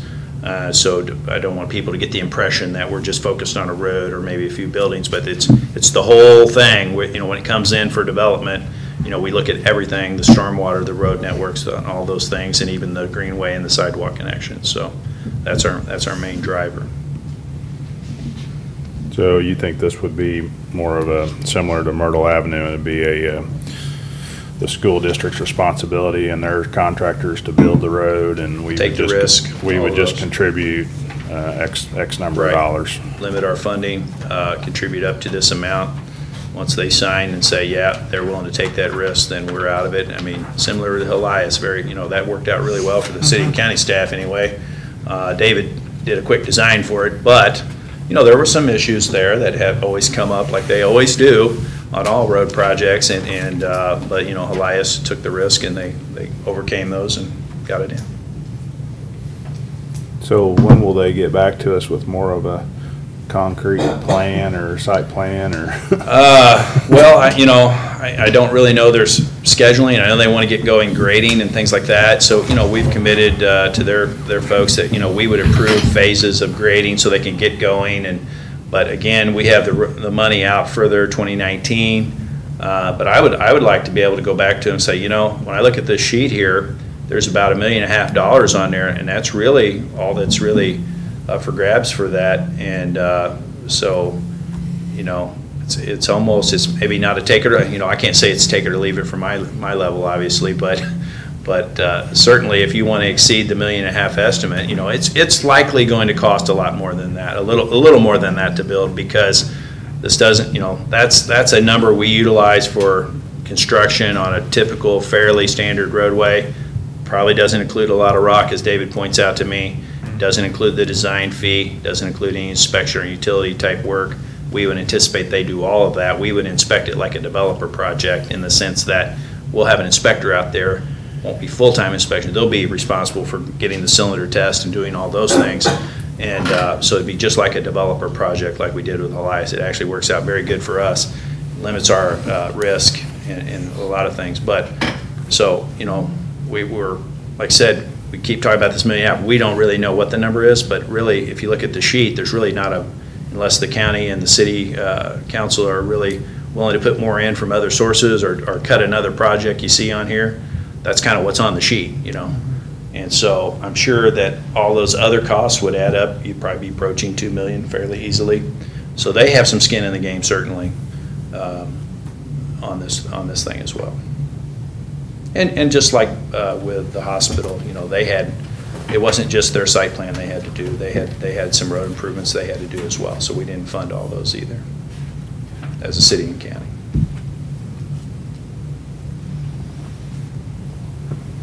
You guys got any questions? No, this is just getting started. Yeah. My only concern is that if we have future community partnerships, this is gonna tie up all of it. So I'm kinda worried about, giving them everything that's left in there. If this was at the end of the cycle and we had it in there for sure, then, and that's what the city wanted to do, I'd probably be absolutely fine with it. But that's my only question right now. I don't know anything else coming down the pipe, but, this just kinda happened too because it passed. We didn't know for sure, so. You do have it set at 1.5 million, that's period, right? That's Yeah, I mean, I'm not anticipating, unless the council directs me or something, coming back to you, even if the school would come back, well, the road, we think it's gonna cost $2 million, you need to come up with $2 million. I would point to the sheet, if we're kind of in somewhat agreement here, that's really the money available. I mean, there is the blue line up there, but that kind of has a different category. Now, certainly that you have flexibility as the commission and the city council to spend the dollars how you wish, but as you point out, we may need other upgrades or improvements for some other smaller development that might fit under that category, or just something that happens that the city and county could get behind on something existing. Maybe, I don't know, just like we're doing East High Street sidewalks, it could be something like that. Whatever, that's gonna come along. So, again, we're kind of, this sales tax actually, from my perspective, is a little more complicated because we had some very general pools and previous sales taxes. We had it's very structured, it was listed already. We just went to work and did it. And everybody kind of had the expectation of what it was. And so now we have these kind of pools of money, which is good in one way, but from a staff level, then you got to, okay, people approaching you, what about this money? Can we approach the county? Well, you can ask for anything you want to ask for. So we don't make that. It makes it easier for you all, but we're sitting in decision-making chairs, it makes it harder for us. No, it actually makes it harder for us. Coming up. Yeah, if you would have said, no, this road is going to be this and this sales tax, make it a lot easier on me because we just go get the design contract and go on. Did I guess when we did Creek Trail, I remember, some of the discussion and stuff, and part of it being where, the school did have the property, so they did give us some of it. Yeah, 3.5 acres was the right-of-way donation. They actually own on the other side of the Creek Trail extension, even over to the creek. If you look on this map, there's some vacant property between the old, used to be But the Creek. agreement said that the city was going to build that road then? It said that, and I got a copy of it, you guys can have it if you'd like, but basically, it didn't say we were going to build it necessarily, but it said they're not going to have to build it. And, that was kind of by design, because we didn't know what was going to go on there. You don't have to build it, we're not gonna tell you who it is, I mean, you better raise some money or something then. Right, it says they don't have to build it. I can't even other future commissioners that go, well, yeah, we'll build that road. Right, and that was the other idea, maybe the city council wasn't gonna go along with it. Now, historically, and not just this city, other cities too, places I've worked, and counties where I've worked, a lot of cities and counties do build roadways next to schools. I mean, that's a fact. We've done it here in this community. You can look at it. Lewis and Clark out here. Obviously, we've built a road up the hill, which looks like their driveway, but it's a city street. So at the time when that was built, whoever was, obviously they felt that was a good thing to do, and that's okay. Union Street is a city street. Looks like a parking lot over by the current high school, and so that's a city street. And I've worked other places that have done very similar things. So. I don't want to beat a dead horse too much. Do you think that local connector will help some of the congestion and stuff on Edgewood, or do you think it's going to make it worse? Well, if you're going to have this development, you're going to have more traffic on Edgewood regardless. I mean, whether it's got to go around the horn or not. Certainly at certain times of the day, it doesn't function poorly, but at rush hour, yeah, you're going to have at 5 o'clock, which is not when the school rush hour hits, there's probably a wait to get out of there. But the answer is, after, we get some of that as the development goes, I'm sure the quarry traffic is going to drive some of the decisions on the timing of building roundabouts and who pays for them. Just because it's on here doesn't mean we're all paying for it, by the way, either. It's a master plan, so as developers develop, we can pull out and say, hey, don't forget about our road improvements. Maybe right now the group that's building the SAMs and Coles and all of those, they're building those roadways and roundabouts and various things. So that's kind of a piecemeal traffic study. It comes in as a big study, and then it focuses on what they're building today. And so we don't know. Well, the Walmart we don't know when it's going to come. No, I just mean we don't know if it's going to change any congestion on Edgewood. Well, there's going to be more traffic on Edgewood when you move a high school out here, no doubt. But it can take a lot of traffic. Yeah. Yeah. I mean, it's 4-lane road. But It's if you have almost a like local connector, you've got a back way out where a lot of people are still using coming out off Creek Trail. So that's why I'm wondering if it actually will help. I mean, you're gonna have more traffic with the school, but it could actually help some. Right, it could relieve some of that. And like I said, you know, I'm talking to the former mayor, you know, he lives over the hill. He's like, yeah, that looks good. I won't put words about it. But he's like, yeah, I can get to work really easy now. I never have to get out on the main streets, you know, just from his house. So what we find is, you know, traffic dropped a lot over in the existing subdivisions off Veith, you know, with 179. Obviously, that's going to happen. But, you know, people utilizing Rolling Hills and some of this connection are the people that live right there. Generally speaking, we've done traffic studies since it's opened, and so, you know, they're getting the benefit of those connections like that. So a lot of it's local traffic that knows where they're going. You know, when the football team comes in to, you know, or whatever sports team comes in to play a sport here, you know, or whatever, they're gonna know to come 179 if they're from out of town and just go up there and go in the correct way.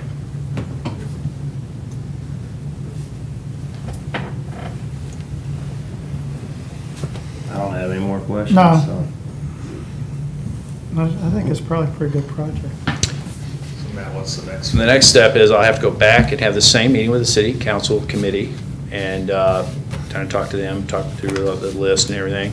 Then after that, anticipate getting an agreement together. Maybe Eric mentioned to me earlier, maybe we typically had the agreements separated, these concept agreements where in concept we're going to work with the school district on a development agreement, and in concept we're also going to work together to build the East High Street sidewalks in these timeframes that we got listed here, so that we both know as a budgeting tool, you know, when our contribution could be due. You know, at this point, you know, it's a multi-step process. And then, you know, the next phase of that is when we get the actual design, then we'd be involving you guys and the county staff to go through that and give you updates and things like that as we go. And then no money is spent until the final agreement. Then we get the bid and we know what it is. It's a firm number. Hopefully it comes in less. It probably never does, but but we hope we've done a fair job of that, and or at least on the high street sidewalks. And then, you know, then we'll come back. So that'll be the next. That'll be the first thing that gets built is really the high street sidewalks. Is the project you'll see after that is design contract again, probably springtime timeframe of the actual number. Good. So, I mean, you got MSP Parkway on here, and, you know, we had a meeting at City Hall here, what's it been, 2 months ago or something? And, obviously, there's a development agreement, try to find a developer before there's money committed to that project, is that correct? I'm out of the loop a little bit on that, but I suppose could go either way still. I'm not certain. I don't want to speak either way. I think if you ask me, my opinion, it would be a good idea to have a developer on staff or on board to say, this is what I need to do there to make my project work. Just like the school. We don't want to go out and build this road ahead of the school because we'll never get it right. Same with the MSP. Right. It could be done the other way, certainly, if the county commission and the city wanted to do that, but I wouldn't recommend it. Yeah, I think our consensus at the meeting was that we wanted a developer. I don't think I was at the meeting. We would like to see a developer come in and say, yes, I'm going to build a hotel and a convention center, conference center, and we let them kind of tell us how they want the road to go. Guide the process. So we're going to invest their money on the project, and then we're going to build the road. Right. Yeah, it's very similar to the school. I mean, we wouldn't be doing it, but for the property developing, as, you know, we have a firm commitment on development. It seems like, you know, they've got a tax passed and getting ready to build something out there. Yeah. So that's why we're starting this process. I'd recommend the same process be followed with any other development, including that one. Yeah, you keep hearing that, you know, they want us to go ahead and put the road in first, and then the developer will come. I'm kind of like, now let's get the developer first and let him be a partner in how we put the parkway through. And, if you built a road that's, you know, 20 feet off of the line where the guy needs to put a building, well, you just could really affect a project in a sense that you know, it may not be able to be done or something, you know, you just don't know. I just have one other question and I'll let you go. Capitol Avenue improvements, it shows on here 400,000 was the remaining of that 1.5 million or whatever that project cost. Did that come out of the last sales tax? Yeah. Okay. That's all I have. Oh, yeah. Run. Okay. Got our kneecaps in you, place. guys. Sorry, Eric. We play nice, him. we play nice together, That took us a little time. play well with others. All right, thanks. Well, I could always push Eric down, I think, and get away, so. Tripping. He likes the hobble. Thanks, guys. Thank you. Okay.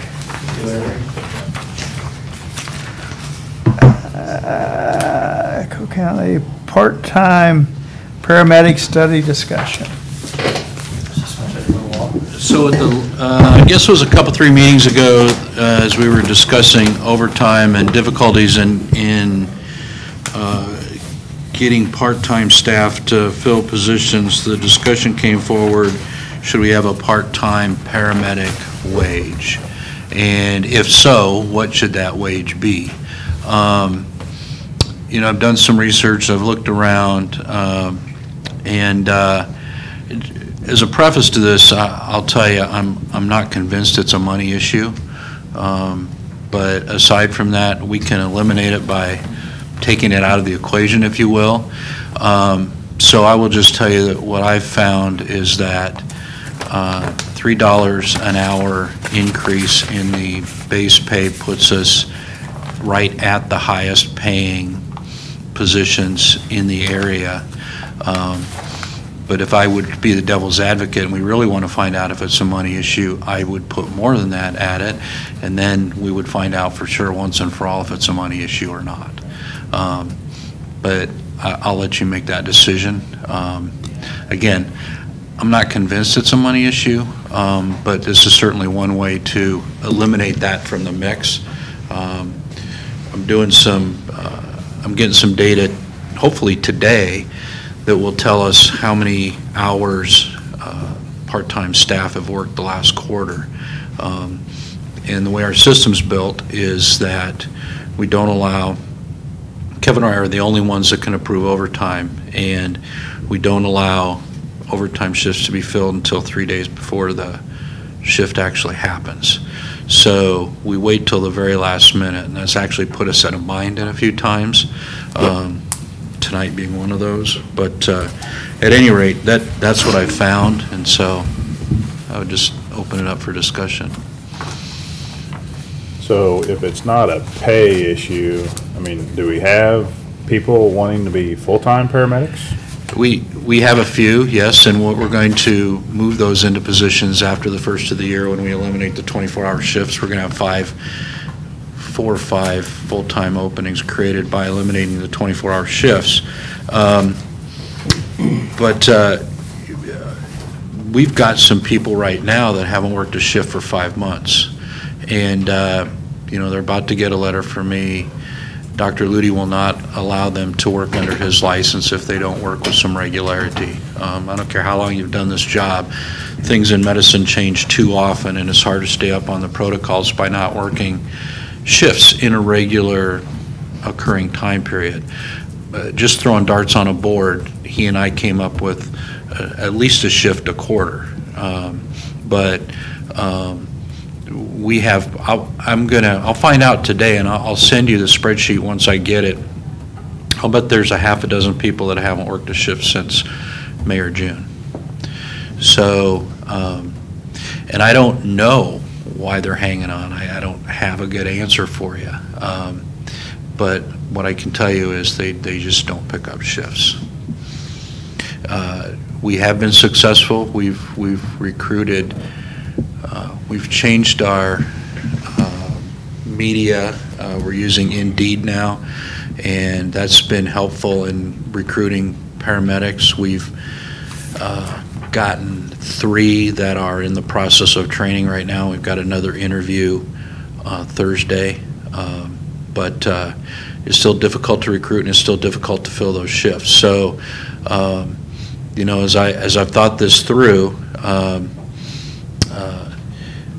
paramedic overtime, if you say $20 an hour is the average paramedic pay, overtime's $30 an hour. So if you throw $5 an hour at the $17 an hour paramedic, you're getting them for $22. We're still saving $8 an hour. And we've increased their pay significantly enough to the point that if they still don't pick up shifts, then we know unequivocally that it's not about money. So I would say if we're going to do this, let's find out once and for all if this is truly an issue. $3 puts us right at what Missouri and Boone County are paying paramedics right now. $5 would put us, $1.50 or $2 an hour higher for part-time staff. So it's up to you if you want to do something. I'll be glad to implement it, or we can stay the course for a while and see what we're going to do. We've hit a wall. We were successful in getting overtime down, but we've hit a wall. We're still at 12,000 a pay period, and it was 14, 15 when I started. But the last 3 or 4 pay periods, we've hit a wall, and I can't get it lower than that. That's why I'm hiring more part-time staff, because I'm anticipating some turnover here with people just not picking up shifts. We force the issue, I think they'll probably just resign. So the reason for my question is and I've posed this before, why not have more full-time people than you need to cover these shifts that, I mean, if you got $12,000 every pay period, why not have people that just... We could.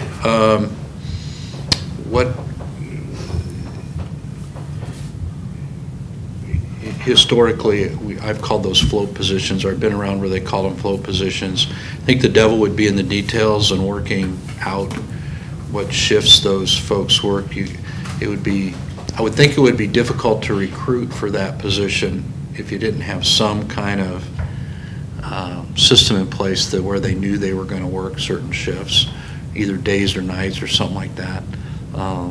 I could look at that and see where the shift openings occur, and if we could actually make that work without overworking somebody, if you will, like making them, or not making them, but to get their hours in, maybe having them work at 24. Wouldn't be the end of the world every now and again, but it would be.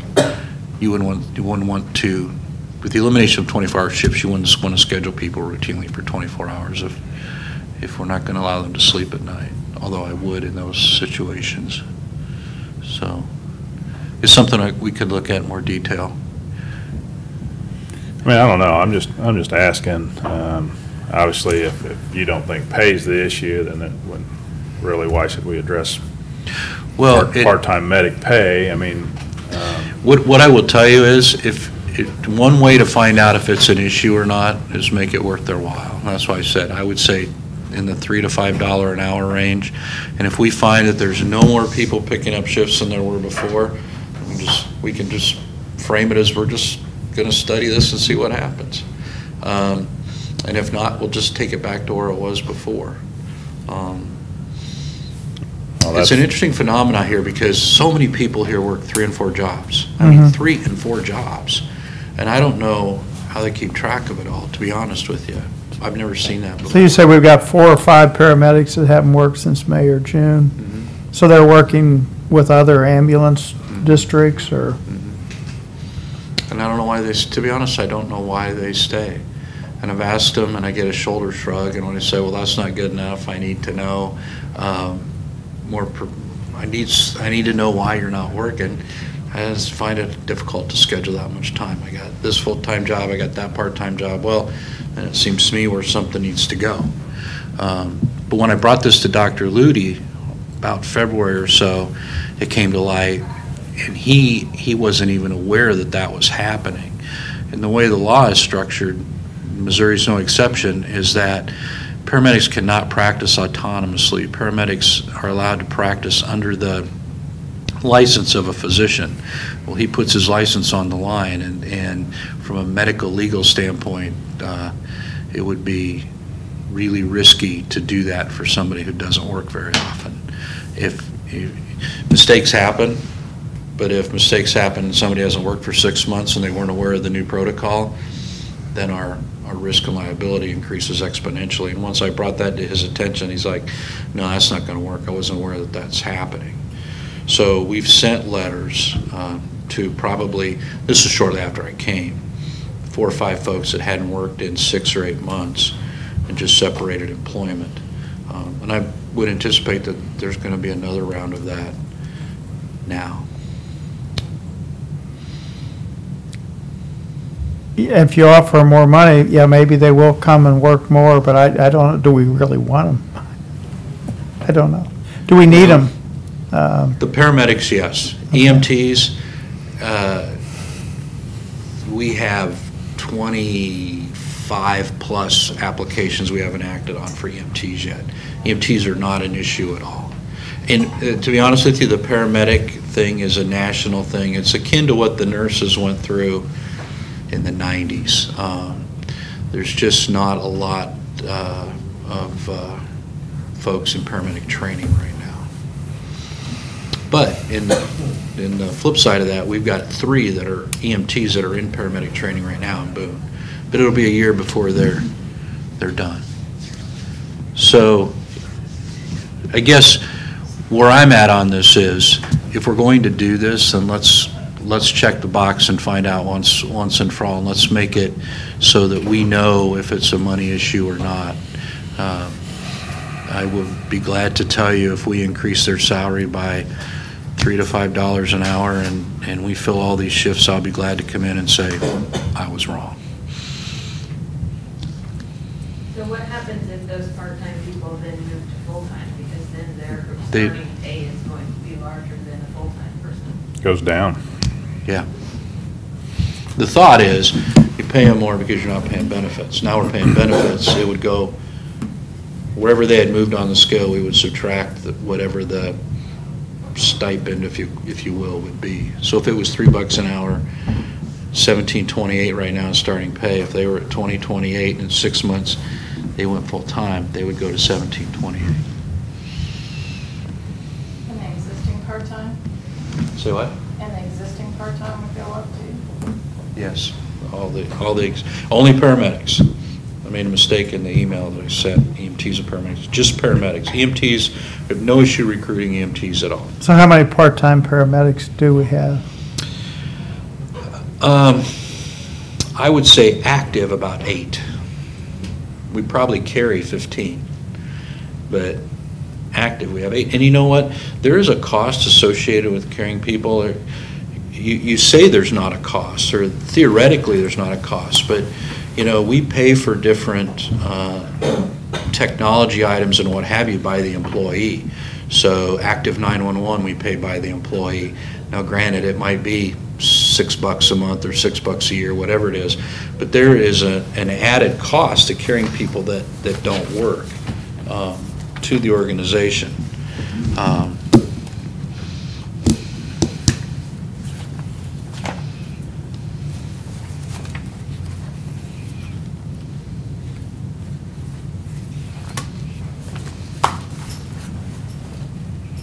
My turn? Your turn. Sure. I didn't have a whole lot of questions. I think let's just try to stay the course is my opinion.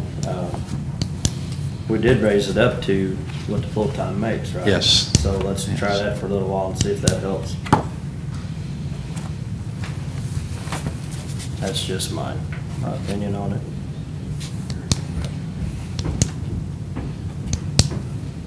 Well, the problem is at $12,000 a pay period, that's a substantial amount of money in overtime.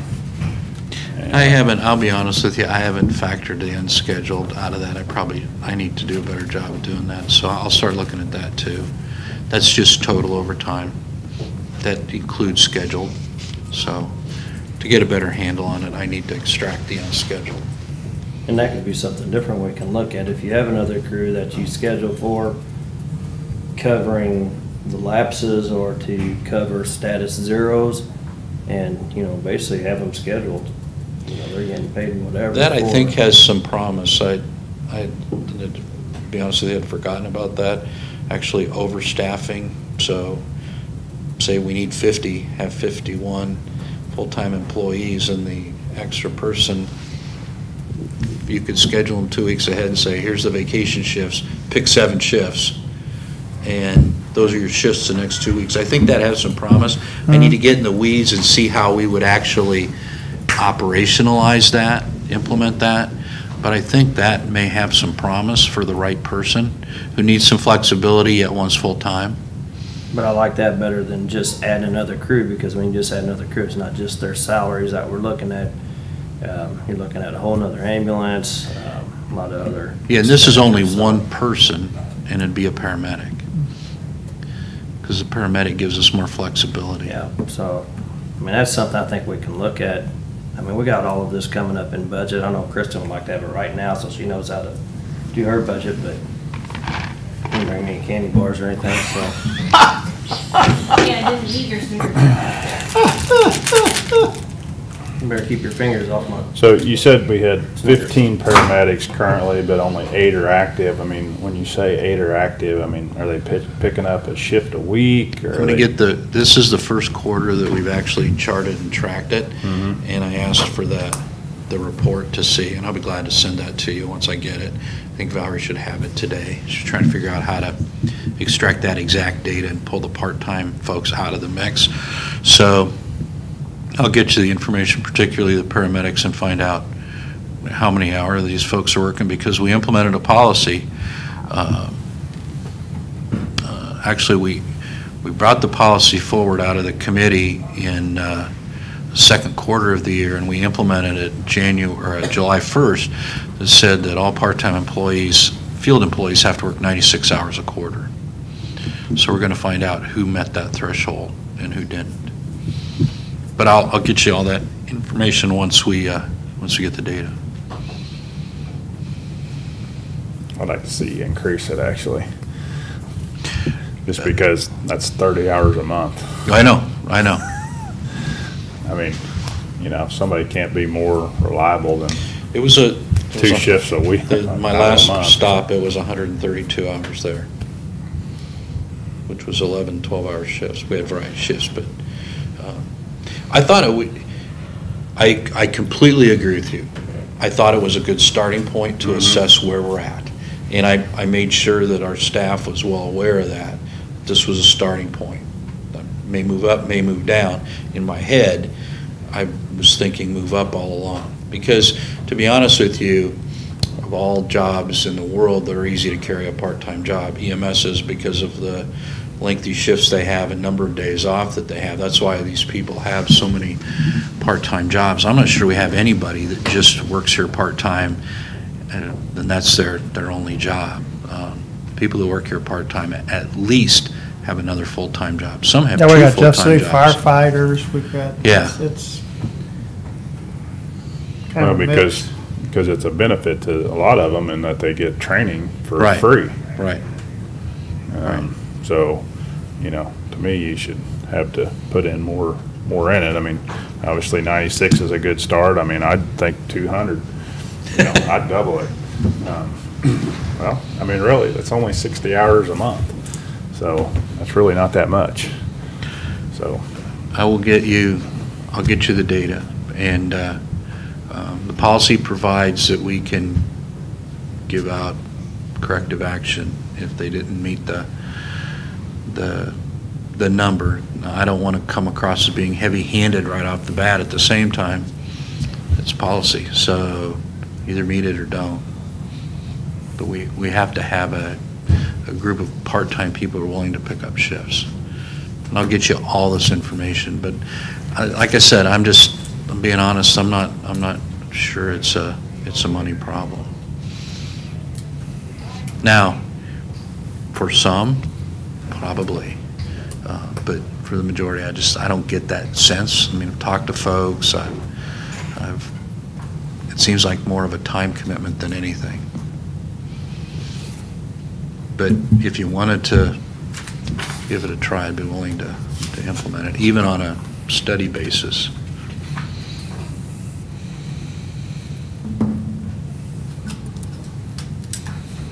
I know that I'm willing to change the schedule. I mean, obviously, if there was somebody that maybe you already had, or somebody that was new or whatever, and they said, I'll work 24 hours a week, every week, schedule me, I'll work. That's the kind of person that I'm after. You know, it's under the 29, don't have to get benefits, but they want to work. And we have those right now. Majority of them are in training. That's why they're in training. That's one of the things I ask in the interview. What are you looking for? How many hours a week are you expecting to work and all that? Now, sometimes people aren't always the most forthright with their response, but by and large they are. So there's a bunch of folks right now in training that are in that very scenario. We've already seen it with the people that have been released. But one EMT just picked up 48 hours in a week. Okay. Well, see what you can come up with. Yeah, I think. Okay. I mean, if we have to overstaff, I'm good at looking at that. I'll get you some data. I think that might have some promise, actually. At least to cover cover vacations and stuff like that, you know, if you're scheduling that out, probably 4 or 6 weeks out, you know, as people I think we request could time get off. close, yeah. So, Yeah. at least cover some of that, our holiday time, or, you know, just taking a day off, so. Okay. Anyway, okay? Okay. Thank you. Heard we were busy yesterday with auto accidents. Yeah. Everybody was. I mean, several area agencies were all on pretty major accidents all at the same time yesterday. Yeah. Okay, thanks, Jerry. Thanks, Okay. Jerry. Okay, signing of delegates to MAC's annual conference. I have, So we have to, assign the delegates. Debbie's filled out the form. oh, good, she already, If you have any those questions. attached. I think she went through and picked the people Yeah. who have already registered to go Yeah. to the conference.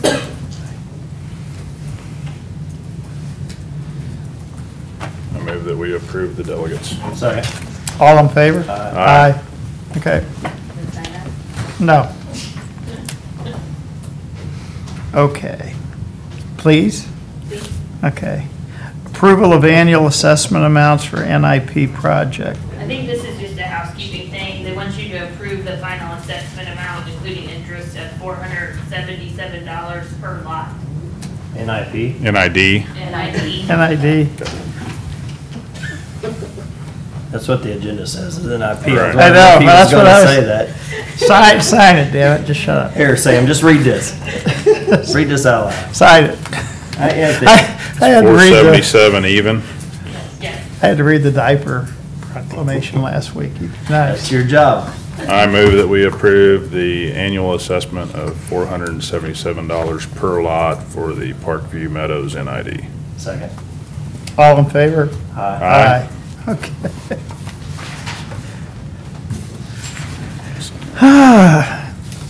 Other issues, well, we have Congressman Luke Demeyer's office here. Just want to recognize them. Just want to come say hello and see if everything's going okay. We were out about some more back our rounds. We were in Osage County earlier for their commission meeting, so thought we'd swing by here. Speaking of rounds, we might need some money for roundabouts. Yeah. Y'all got any extras sitting around? Yeah, I don't know about that. All right. Well, cool. Well, welcome anyway. Thank you. Okay, so we got our MAC delegates thing taken care of. Yep. West Central District Commissioners meeting, are you wanting to do a December thing?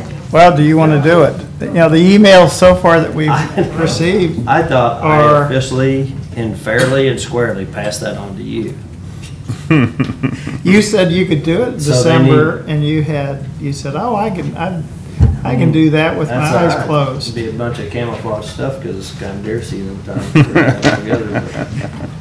It's in December, so. Let me look at the dates. I'll respond to your email and let you Okay. know about that. We got the breakfast scheduled. Are you getting RSVPs for that yet? Yes, well, you saw, I left that on your desk this morning. supposed to RSVP? And we need to probably add some more people with two hams, our hams crew. Okay. Our ham screw. Yeah, we got two of them now. Let's And I see. talked Better to drink John. lots of water. Talked to John Schulte yesterday, and they're all happy. You invite him to the breakfast too? We can. Because he cuts them. Hey, October 17th. There you go. At 8 a.m., we've got the grand champion ham from the Cole County Fair, and we also have the ham that her daughter cured. And so we got 2 hams. And he bid you up and up and up and up on it you stuck him with. I know. So if come at 8 o'clock, seriously, if Blaine's in town, bring him too. We're gonna do it over at the sheriff's training room, and we'll have country ham and eggs. Email the request so they have it. I will, yes. We will add you. We will add you to our list. You can list. take this with you if you want. All right, perfect. Yeah. Yeah. The salary commission meeting, I guess, we got that scheduled and stuff. I saw that email going back and forth. We're gonna do that before our regular meeting. That's what it said, yeah. So that should take all about 5 minutes, right?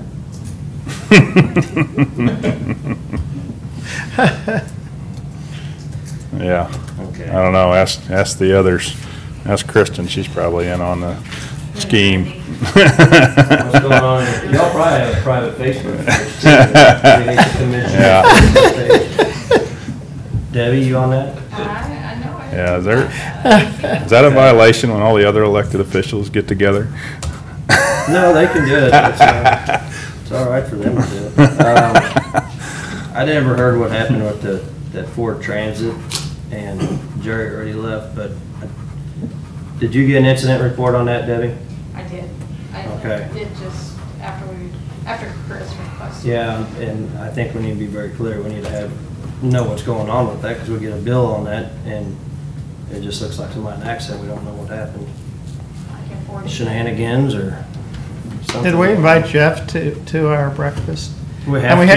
We're gonna have to post it. We have to. It's got to be posted. We're gonna have to post it. So you're invited to our breakfast on October 17th. Because we may talk about the eggs, and if we talk about the eggs, and there's more to us there, then it's got to be posted.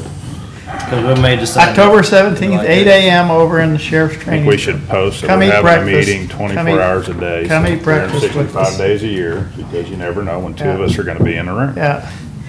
Non-stop. Well, I mean, every day, there's 3 of us here, so. And yeah, maybe I'll make the red-eyed gravy. Yeah, you put a little bit of bourbon in it. Commission is in session, 365, And 24 red-eyed hours a gravy? day. Coffee. Well, yeah, you always have coffee, you put a little bourbon too. Okay, we're losing Sam. Yeah. The Misha thing, I talked to Chris and Diane Gillespie about that, and I said, just get a request together.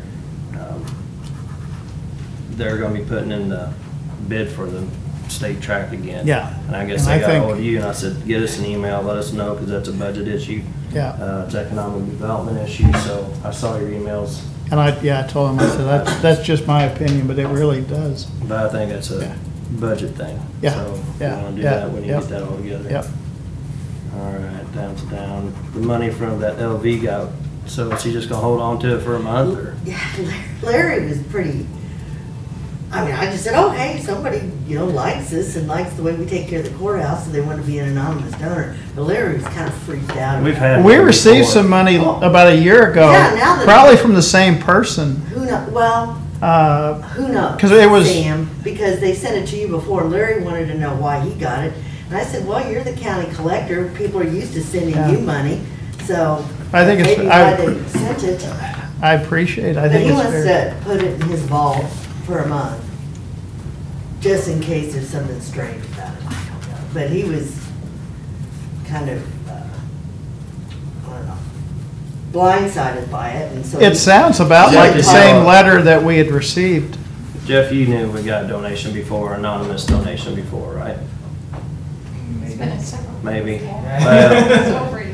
Okay. It's been, just yeah. anonymous cash donation, Yeah. because we take care of the courthouse and everything, so. Yeah, they And I appreciate the way we, don't care if we want to buy a certain tree and just put it out there. Well, This is somewhere along the way- anonymous Liberty tree, Well, that's all I told Larry, is it appeared that they wanted to go to the courthouse. Mhm. Be Yeah, whatever so- we do for that, but. what was the I amount just we wanna had before, acknowledge that we Debbie? got it, Jeff. Was that 400 or 500? 400. So it really, that gives us $1,000 we can use for for beautification, which is it's very, whoever it was that gave it, it was a very nice gift. I just want to bring it up so that we acknowledge that we got it, and that way they Yes, see very, it, very good hear us gift. talking about it or whatever, and that we appreciate it. Yeah. And thank you. And then we'll get Congressman Luke tomorrow to give us some federal money, and man, we got it made.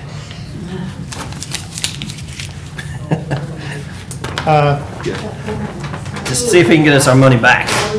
Are you aware that we are now proud owners of the J.C. Penney's building? Do what? We are the proud owners of the J.C. Penney building. No, we're not. But according to Joe Kuhnstein, who was in Friday, that the Jefferson Bank had, I don't think you can do that to us. No, because our statute says that the commission, here's what happened. That was in a trust, and the beneficiaries of the trust didn't want it. Because of course, it cost more than it was worth. And so they tried to dump it off on Marilyn Schmutzler. So it ended up going to court, and Judge Joyce, I was there objecting on behalf of the commission. So Judge Joyce eventually gave it to the public administrator to deal with, but also designated in her order that no public funds would be spent on that building.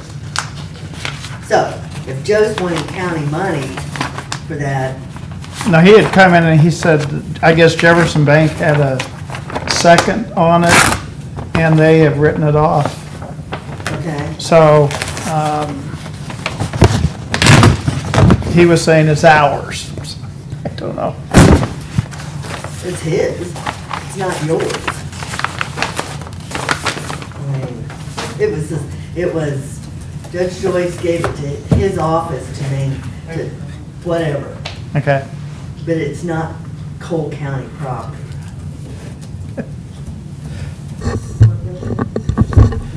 What? The old J.C. Penney's building. Yeah. That's all I had. Hey, so, Why don't you sell it for $1? Just sell it for $1 on the courthouse. Where's it by? I think there's back taxes too.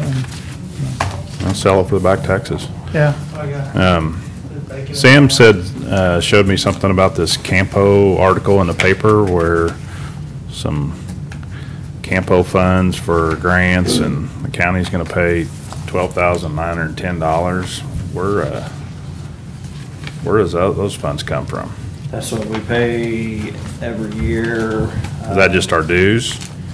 Yes, Callaway County no longer they participate in Campo, but they don't pay anything, which I still don't necessarily agree with, but, Cole County and Jefferson City split the fees on that. Okay. I think it's a little more this year because of something or another, I forget what it was at the last meeting,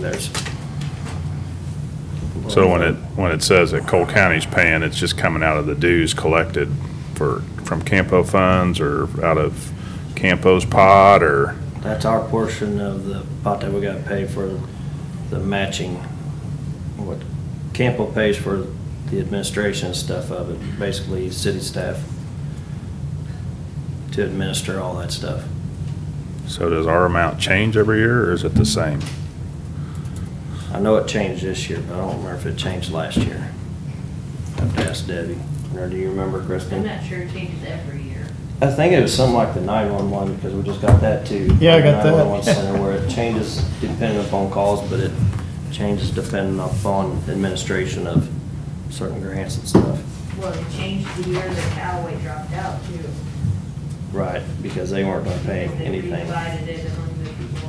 I think they were paying like 5,000 into it, which is minimal, which Hope Summit's gotten a couple of projects up there, so they've gotten their money's worth. So I don't agree with them not having to pay, but. I was just trying to clarify, I mean, if it's coming from the fees that we pay in the Campo, that's what the article should say, rather than, because I mean, it's saying that we're paying it. And I don't remember ever approving that, so. And then there was another one that said Cole County's gonna pay $1,500. So surely you guys don't keep the pot separated from who contributes to Campo, it's all one lump sum of money, or? It's just Jefferson City and Cole County that contribute to it. Small cities don't contribute, Callaway County doesn't contribute. Trying to see if I got that. There shouldn't be two different amounts. I'm not sure what the 1,500 was. It was an STP grant.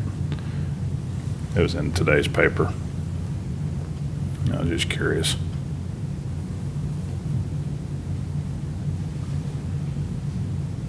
I mean, on one of these, it said that the city was gonna pay $38,000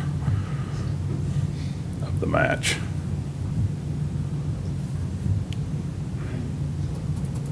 Do we pay an equal share with the city, or do they pay more, or? They pay more. They put, yeah.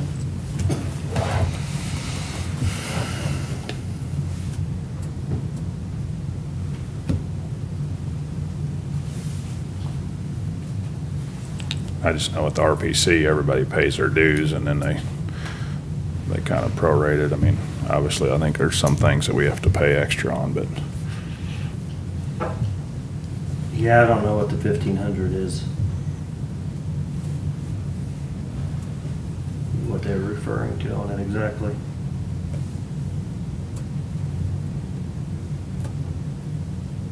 Okay. There was some with the STP funds that changed, and so then that changed the assessment. That's why I think this year's, there was a modification in the, they got all kinds of acronyms. They got more acronyms than Carter has pills. So I don't know which one, which plan it was, and it's like the STP, UPWP, Campo, CTBG. CDBG, yeah, that's what I meant. NRA, I mean, there's all kinds of. STP. So I'll try to look that up and find out what the change was. I know there was something with there were some funds that changed, and then that's what required the modification, so try to figure that out again. Okay. Thankfully, we have city staff to discuss all that with me before and explain it to everybody else. Or else I just defer to them.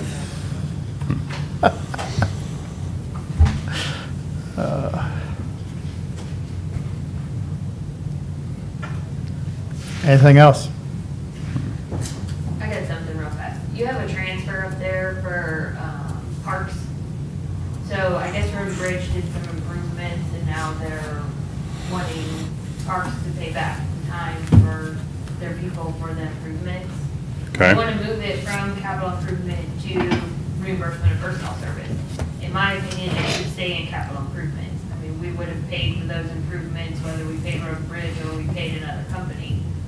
I think it should be separate, because the reimbursement of personnel service is the normal reimbursement for the person that rents the parks and the person who maintains the park. What are your thoughts? Say that again, I'm confused. I mean, so obviously Public Works did work for the parks. Right. And they want to be reimbursed for their time. Correct, so they did I think the equipment out of capital improvements, but they want to do the personnel time out of reimbursement of personnel service. Okay. In the past, history-wise, the only thing that's come out of reimbursement of personnel service is the maintenance of the parks, the mowing, the person who does the rentals, that kind of stuff. Okay.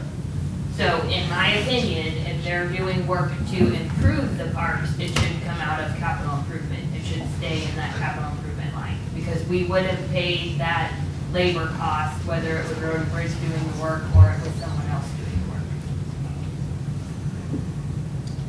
the work. And keep those two items separate, because. But the salary's coming out of Public Works.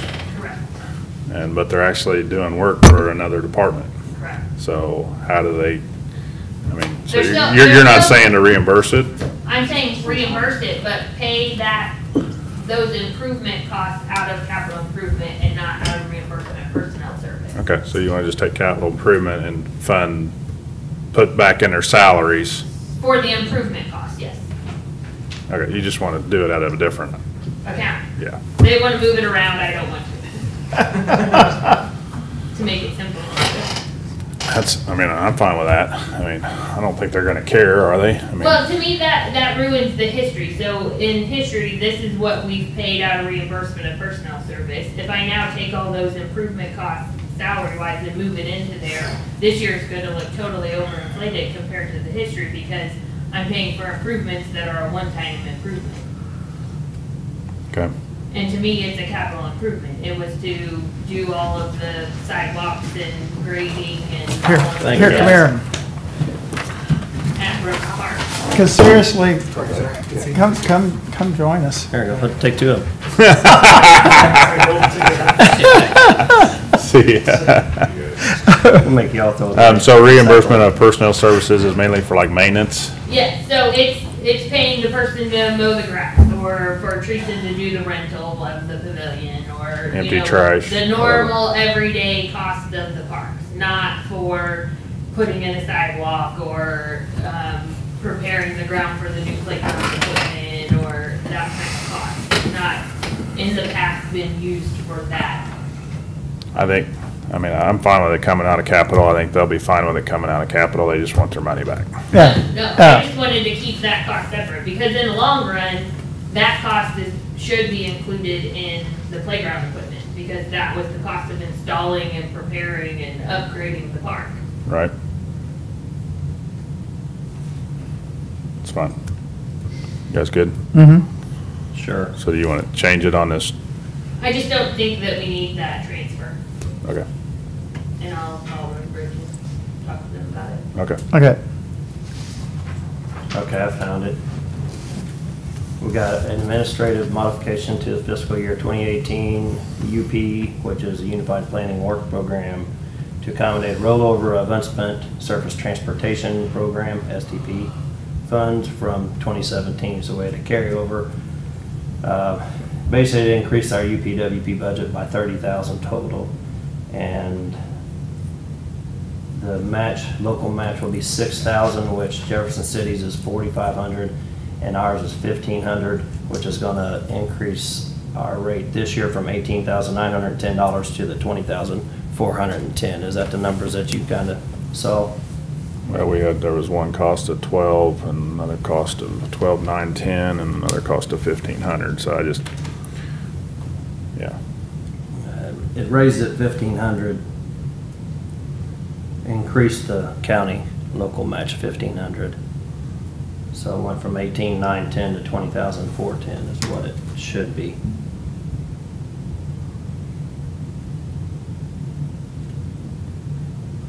I guess the question is what are they actually doing with this? Is it just a study or? The consulting services,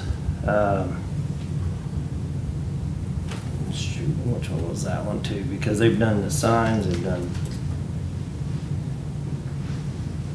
it might be the Jeff Tran stuff on the travel demand model.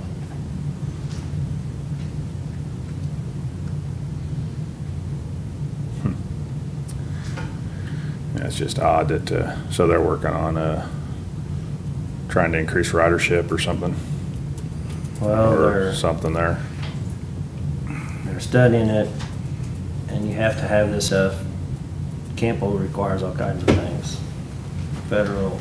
You got people want Requires to increase the hours and everything.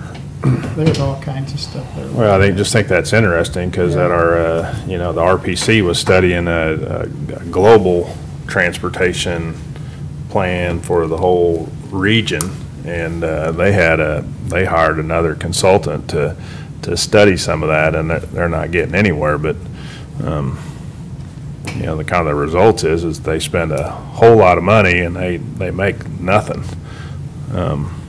Columbia loses several $1 million a year on their public busing system, and anyway, so they were looking at it from a regional perspective to see if there wasn't a better way to transport people to and from. But here we got two different groups basically looking at the same thing and spending a whole lot of money and probably not getting very good answers.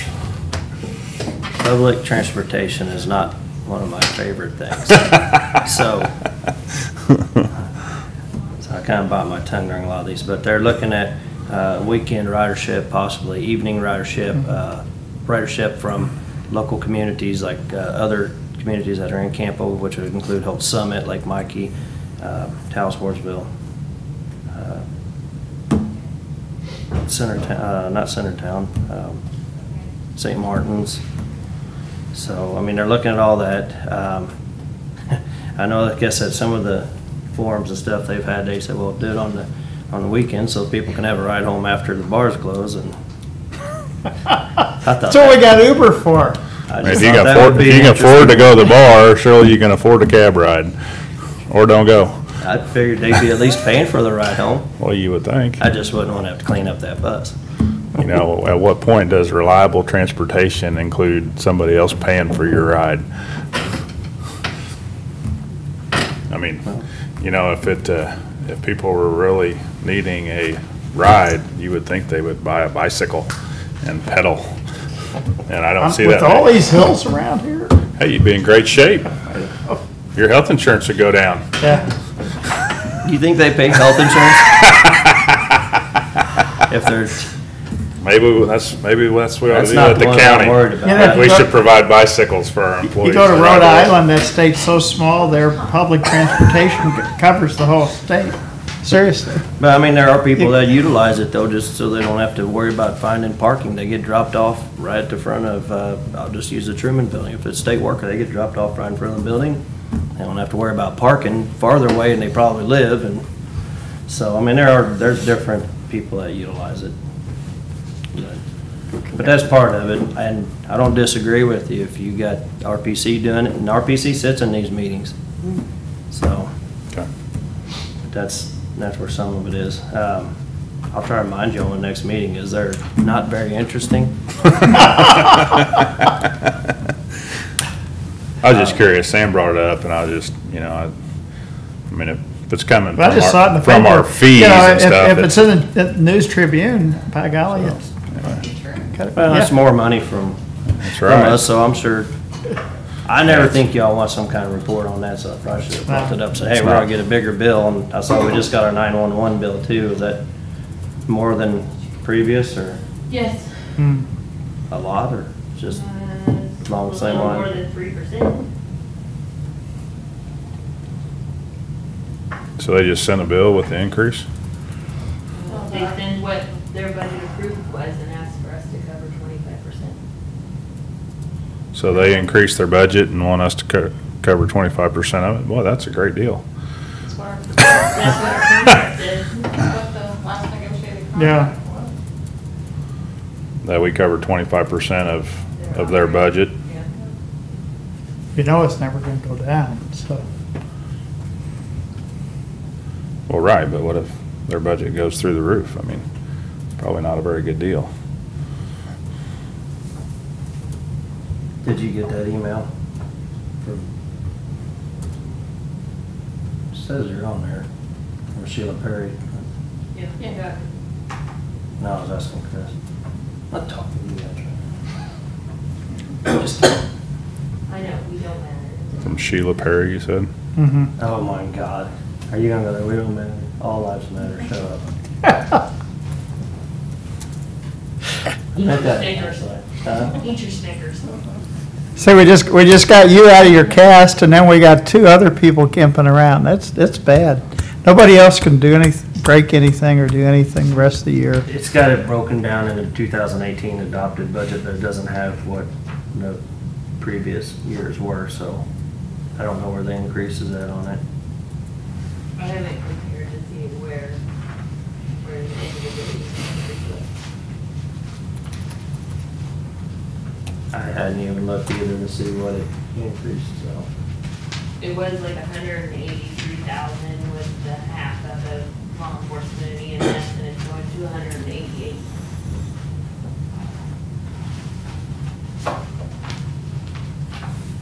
Yeah, I got it here.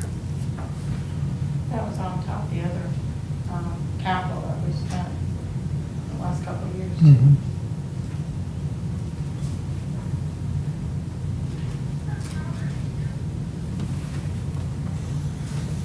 Oh, well, I got those all saved there. Where would you Ohio 911 alphabetically. That'd be like before the letters? Oh, I put it down in a whole different person. Never mind, found it. It's right before Amoresco. I probably leaked that one. Done with them.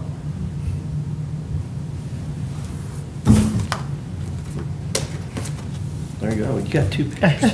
We can't go. I know, we can't go to these things.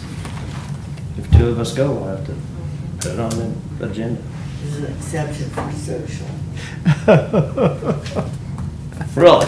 That's interesting. Let's go have coffee tomorrow morning. Yeah. It's always social. Let's go have lunch at Senator Keel's office tomorrow. Thursday. No, that's next week. Next week, Yeah. Anything else? Guess not. Okay. Can we stand in recess? There's gonna be 3 of us here. Are you making a motion to recess until 4:30? I say we stay in session all the time. No point in going in recess. Till all of us leave, and then as we all 3 go separate ways, then we stand in recess. I move we recess That's until what the law says. 4:30. So, So, Okay. second, second. all in favor? Aye. Aye.